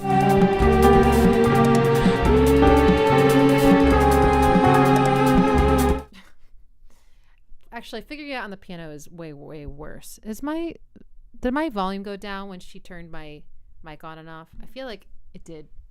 Let me just...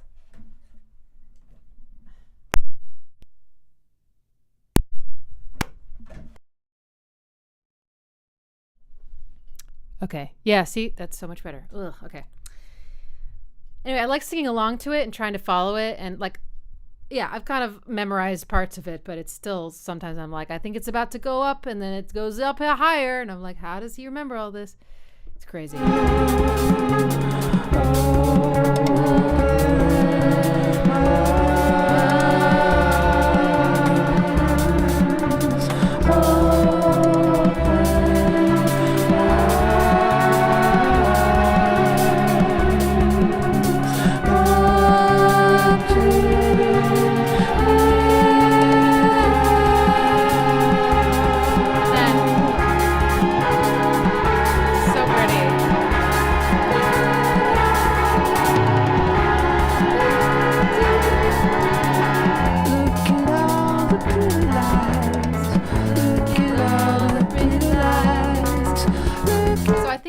I always thought he was saying, look at all the pretty lies, but it sounds like sometimes he says lights, so I'm going to guess he's going back and forth between lies and lights. This is one of those sections I was talking about, like the kind of tack on at the end. It feels, maybe it has the same groove, same tempo, but it's pretty different. Like it feels like they got inspired and took the song in a completely different direction and then just ends the song with this new idea. Anyway, I love this part. It's so great. So what's going on here?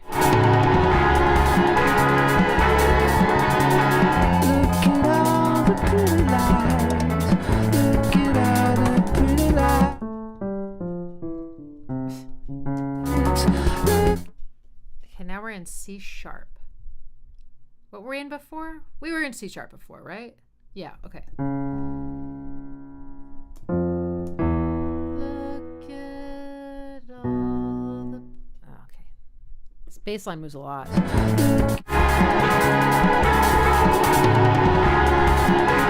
goes right into it. Oh, and it's syncopated too. So the bass and all the jabs are all a little ahead of the beat. Dun, dun. But that's, you know, left over from the dun, dun, dun, dun. Okay.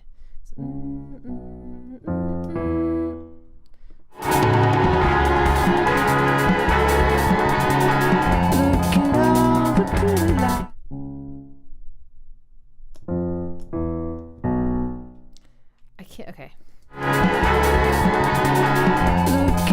Oh. Starts on F, okay.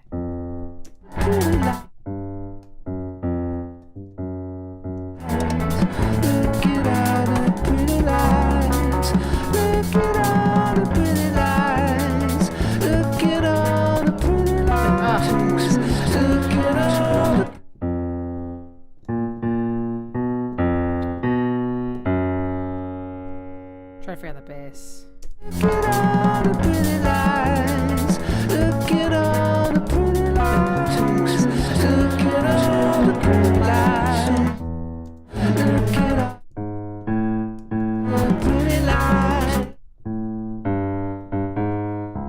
Okay, so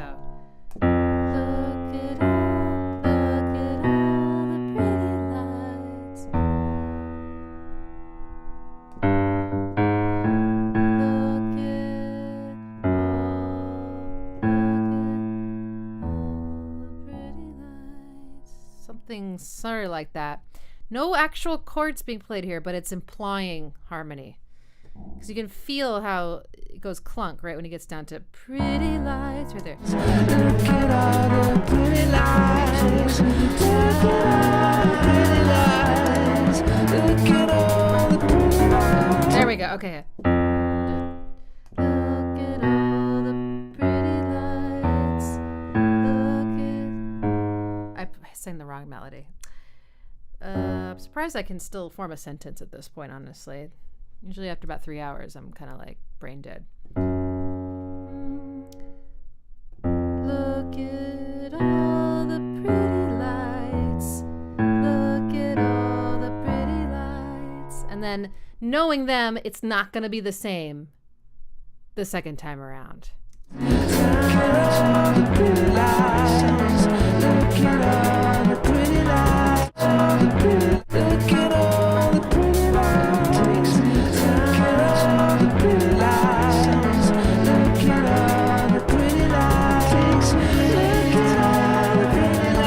It is a little different.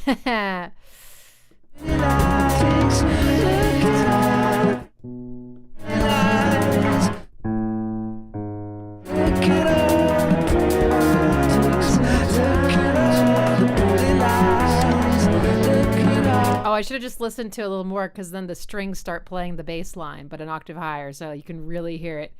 Look at all the pretty lights. Look at all the pretty lights. It's so great. I love this. Look at all the pretty lights. Look at all the pretty lights.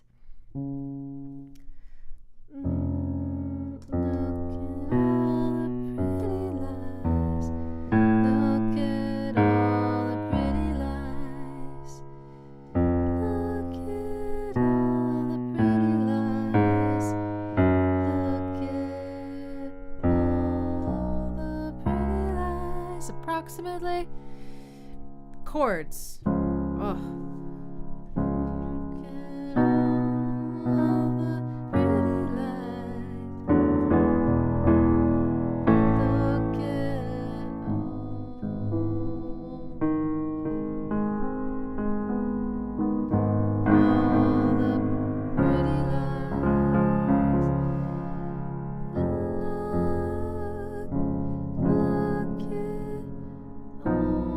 smiles are you, all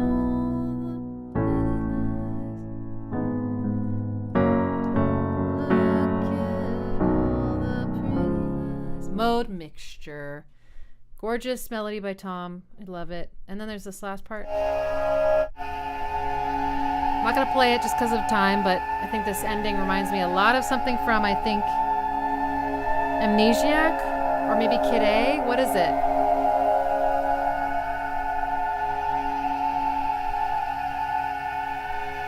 Probably Amnesiac. It's gorgeous.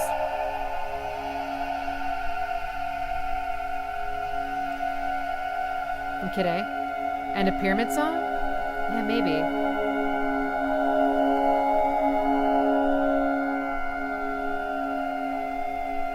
All right, next is Waving a White Flag.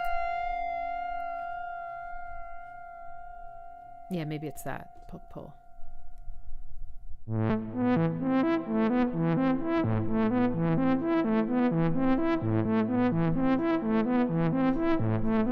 You synth masters can tell me what's going on here, right? This has such a classic sound. Okay. So this is another string sequence of an odd number of notes, right? Kind of no repeated notes. I should have said that earlier when we were talking about Pano-Vision. No repeated notes. And it's played by the synth, I guess, and then there's an acoustic guitar, I think, also playing at the same time. It sounds very minor to me. 1,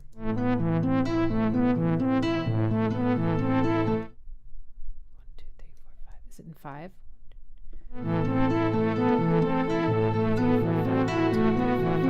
No, it's not. It's 11?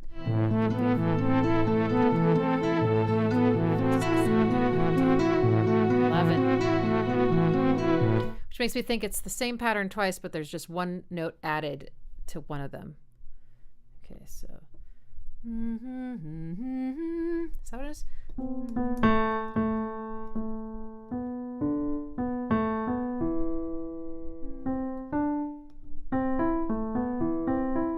It's not quite right. Na da da da da. Something.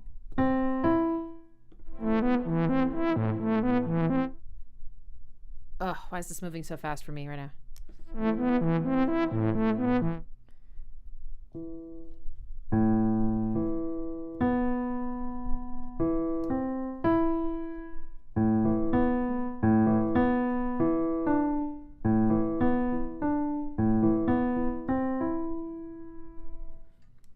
I think I may have hit the mental wall.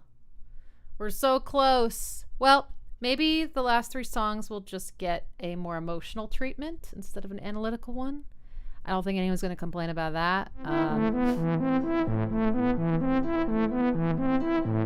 But yeah, it's 11, and it's describing like A minor. Very dark, kind of mysterious. Strings.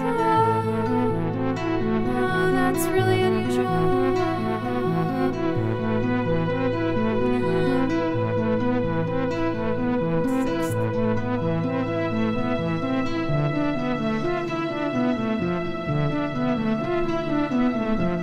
That's just describing another minor chord. I think it's D, yeah. Then back to A.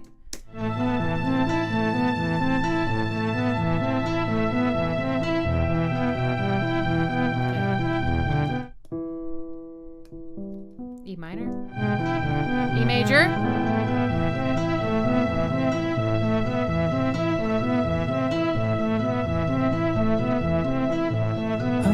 C. Beautiful chord. Oh. Back to A.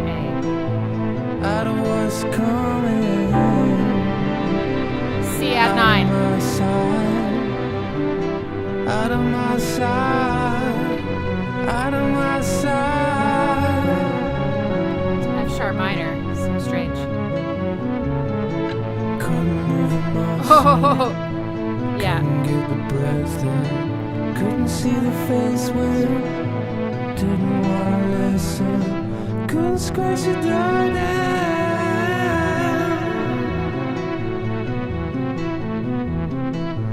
Couldn't wear a white flag.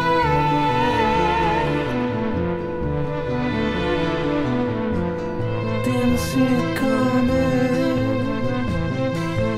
Come the drums. There has to be a way out. There's another way out. There's another way out. I think he does like 6 and then 5.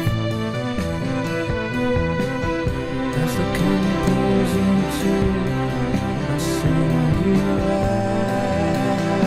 Love that chord. Rings on his finger, bells on his toes, but didn't see it coming.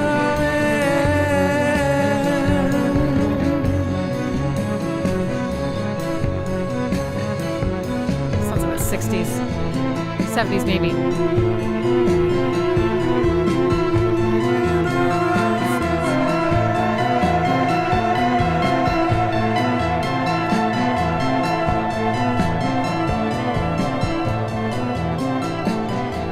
I love all the different synths taking this line. Okay, now it's gonna go from minor to major. Ready? Except at the very end. Somebody else I love that.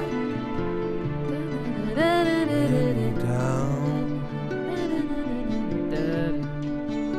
You're somebody's face Great melody. in the moon. Still can't believe there are still melodies that haven't been written yet. Somebody else left behind.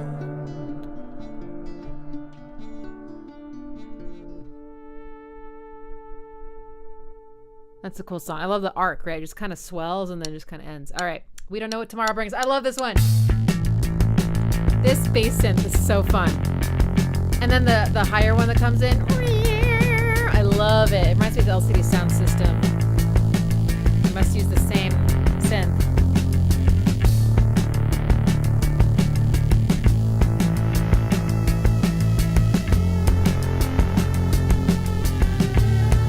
It's just so expressive. Down an octave. It's a terrible shame. It's a terrible shame, I know. It's a Moog? Okay. It's a brutal game. Gonna have to let you go. I'm stuck in a rut. Can't find my way out. Oh, fuck yeah. And the signs are closing in. I just heard the background vocals.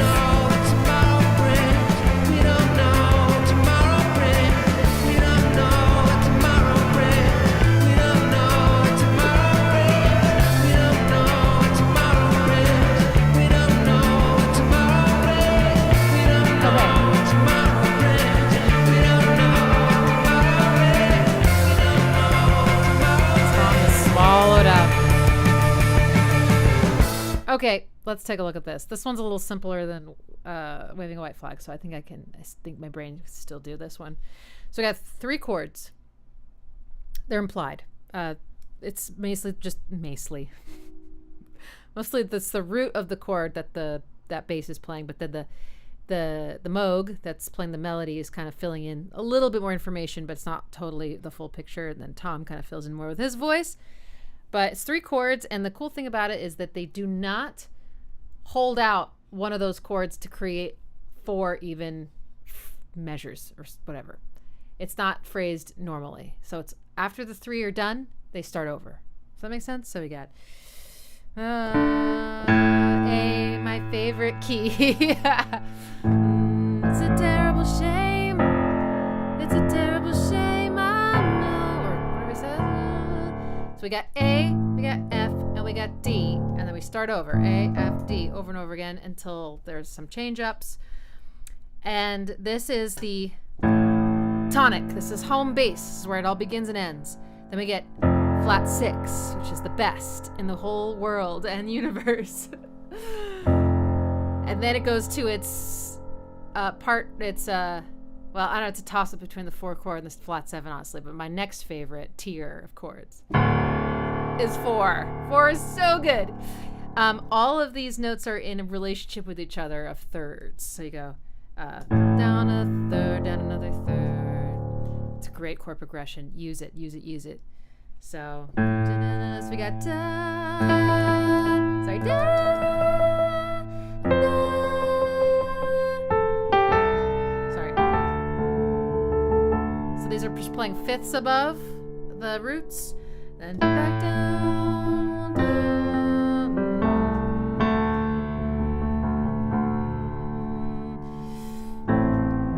It's a terrible shame. It's a terrible shame. I know. I'm just adding chord melodies. I mean harmonies. Na, na, na.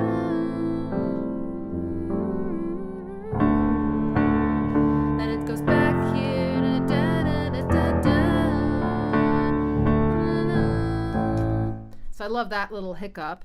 It goes up here, but then instead of, and it goes back down. When he goes da-na-na, it reminds me so much of when he goes, I'm alive from Body Snatchers. Right? Okay. And then in the chorus, really interesting something happens after we don't know what tomorrow brings, we don't know what tomorrow brings, we don't know what tomorrow brings. I love what the Moog's doing here. Right, it's a little bit more exciting. And then it goes up to the guitar, right, is like playing these power chords. I have to say, I don't feel like I've heard power chords yet in the whole album. I'm not a guitarist. I could be totally off. But this sounds to me like the first time we've heard that kind of clean guitar sound playing power chords. Like, you know, it's like real classic, punky a little bit. I don't know. And it's interesting because it's in such contrast to the like interesting harmony for the rest of the song album. Okay, I guess they're playing right now, but you can't really hear them. Okay, so they're going on this whole time, but I was not paying attention to them because of the bass and the Moog being so amazing. But then they really come through when they kind of change the chords up. And then they sort of get brighter and louder as Tom fades in the background. And it's like they replace him. And it's, I don't know, it's very evocative. It feels like Tom got like drowned by a wave or something. We don't know what tomorrow brings. We don't know what tomorrow brings. We don't know what tomorrow brings. Oh, it's B flat. I'm hearing a 7th at first, actually.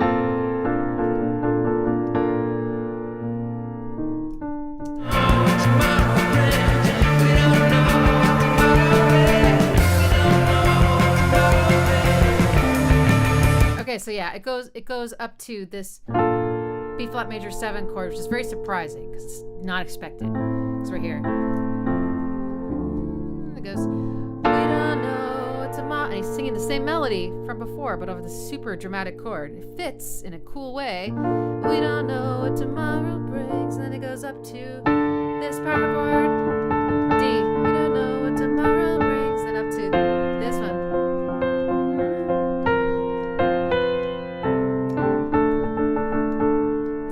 Strange movement, but also in thirds. So just going up thirds. That's not an accident, I would think. All right. It's a terrible shame, and the grass is always green. I like the way it says green. Green. Get a white coat. I get sad and then get me.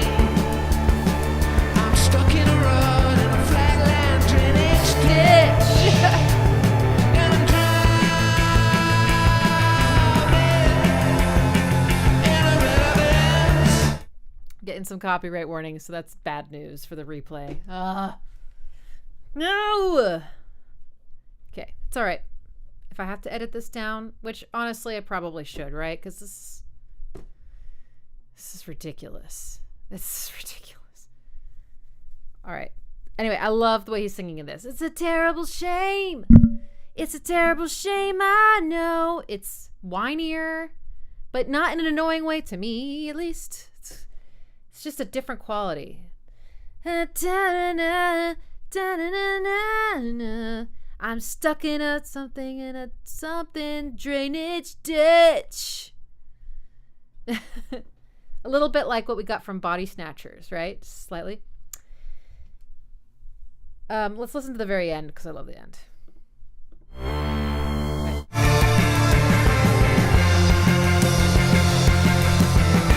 So like super in.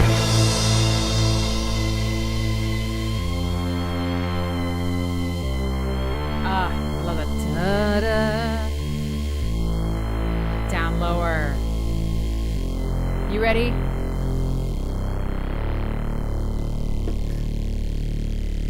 And leave you there. Fucking great. All right, last song, Skrting on the Surface. Much gentler, more bubbly. But maybe I'll stop it for a while. Maybe the copyright thing will go away. Wow. Who's been here since the beginning of the stream, I mean? You are really into this band, and I'm grateful for you being here. Wow. How fun. It's just been so great to listen to this nerd out with you. Thank you for letting me just vomit all of this onto you. You say you like it, so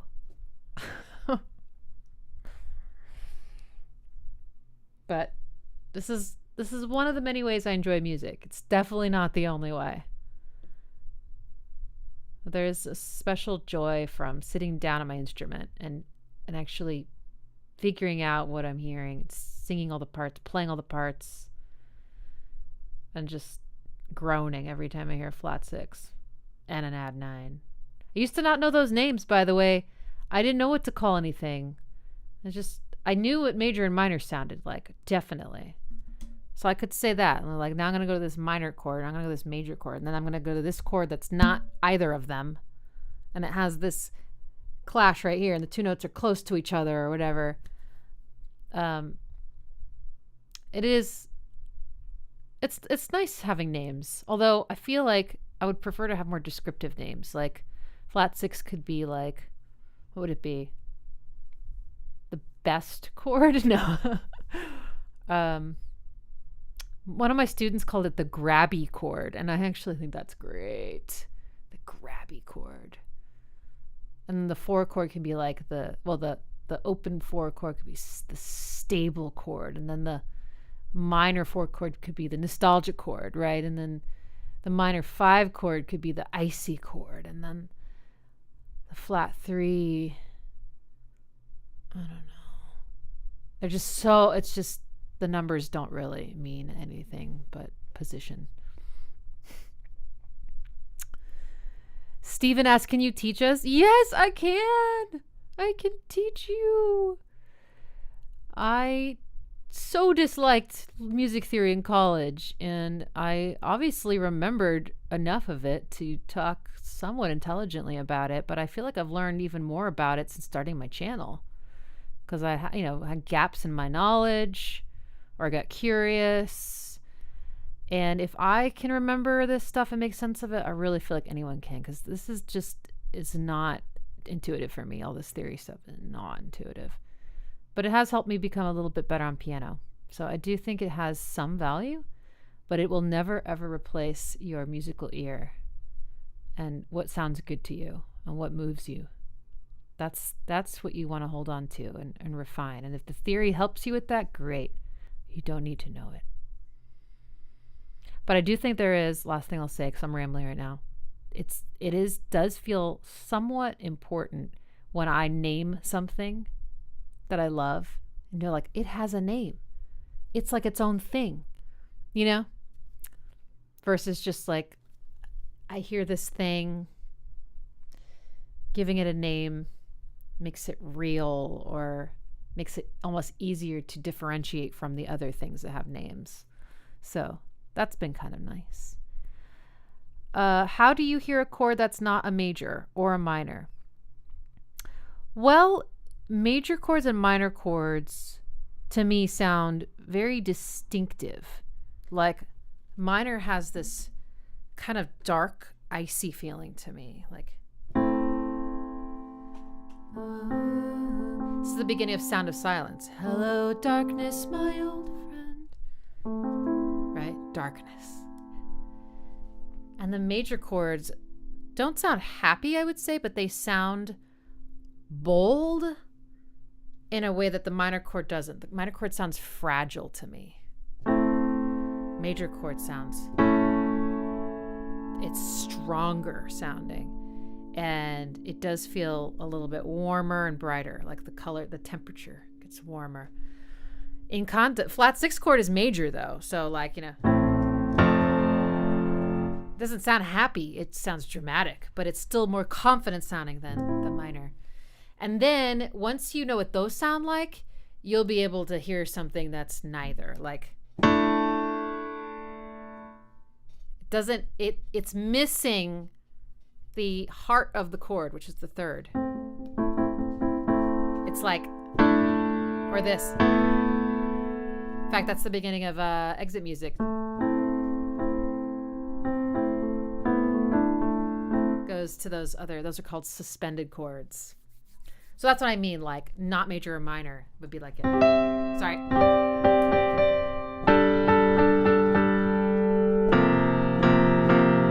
Those things, they don't have that emotional center. And there's a clashing going on. That's the other thing is minor and major are considered very resolved sounding chords. Like you can, you know, start and end a song there, right? Like, or, but the song won't sound as finished if you end your song like this. Sorry. You know, or like this. So there's dissonance in those other ones. Anyway, hope that helps. But yeah, if you want to get better with your ear training, I do private lessons. I have a short waiting list, but it's pretty short. And I also have a tier on my Patreon that is $20 a month, but it's not, I'm not super consistent about what I'm posting every month, and everyone's at a different level. So it's been a little bit of a struggle to feel like I'm creating things that are valuable. But I have a bunch of videos on music theory basics. I have a bunch of live stream replays of us doing ear training exercises together. And I want to do more of that. That's really fun, and people seem to get a lot out of that. Learning like which scales sound like what and all the emotional characteristics of the chords and stuff. And then I just uploaded a video of me composing something, just, you know, with my DAW open. And so kind of all sorts of stuff like that. Anyway. Okay, I think we can safely finish the live stream with Skrting on the Surface now. And this one feels like kind of a denouement after quite a dynamic and engaging journey, right?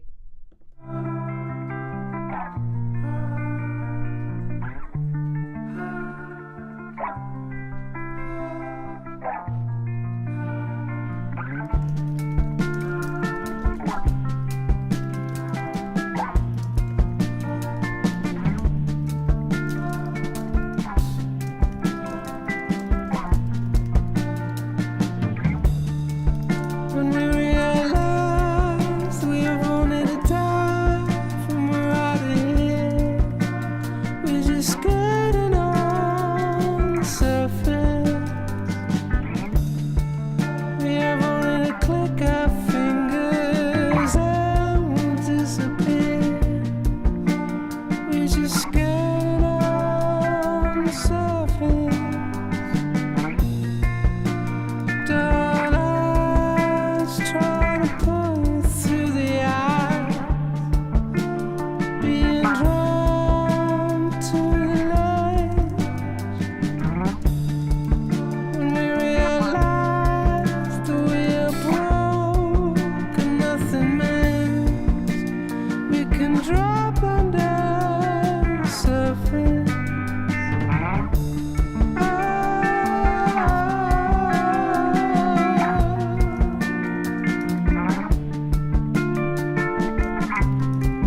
Okay, this is so pretty. Major, minor chords. Speak of the devil.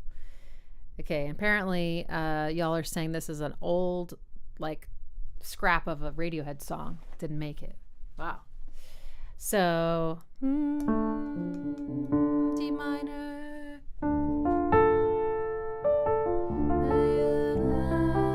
So D minor to C major.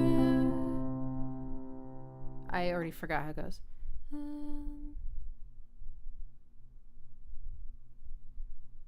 Oh, it's a flat 6. Flat 6. Then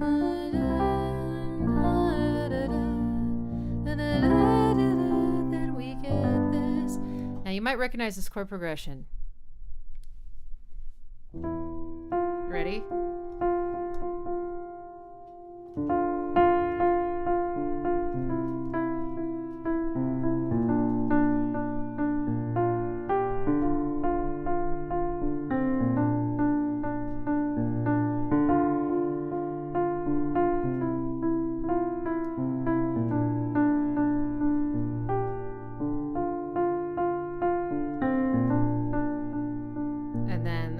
It goes.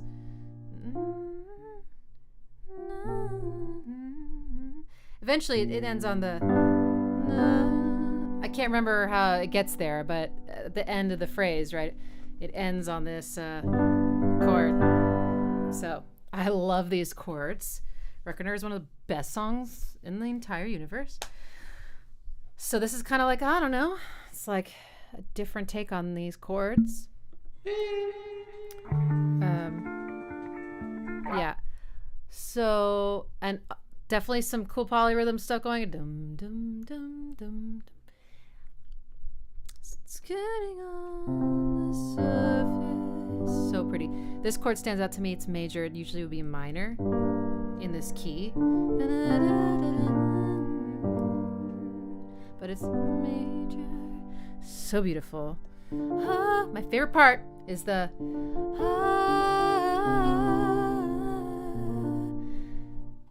and you know that sort of those two notes he kind of floats between. It's so pretty because it's what is the fourth. The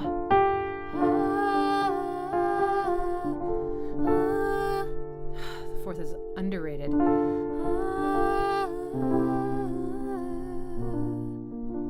Oh God.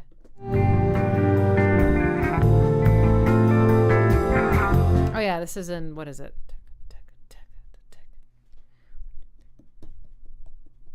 Was it also an 11? Okay, it kind of starts messy.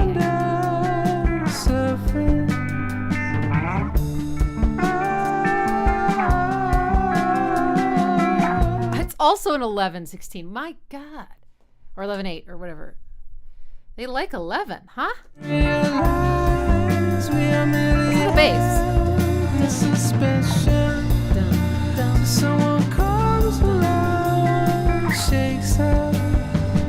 Bass is doing the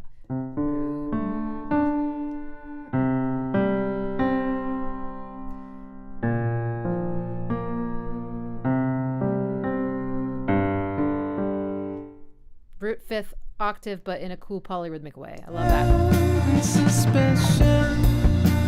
Someone comes along, shakes up.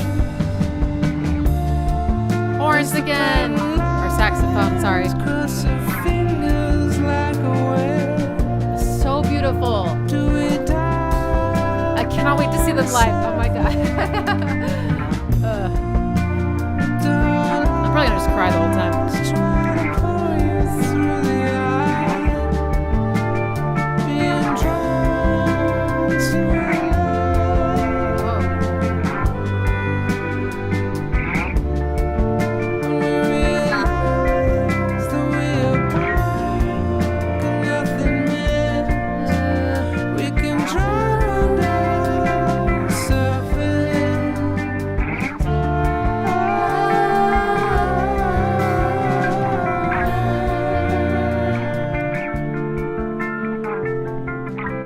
Now it kind of devolves in a way. right? Sort of feels like the molecules start losing structure, but I'm like here for it, you know, just floating in the fluid with them. The sax is gorgeous. Lots of jazzy tones in there. 11ths, 7ths, 9ths. And I want to ask, is anyone on the stream going to the Austin show on Monday night?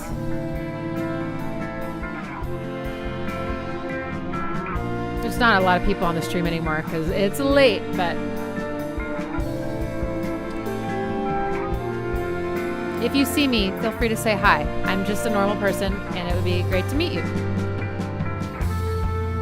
You can come find me and stand next to me. Watch me cry. I'll watch you do whatever you do.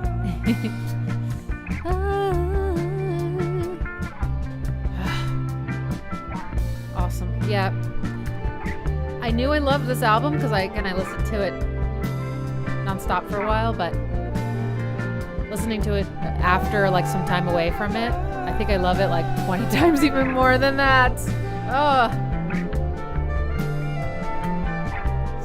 so well done.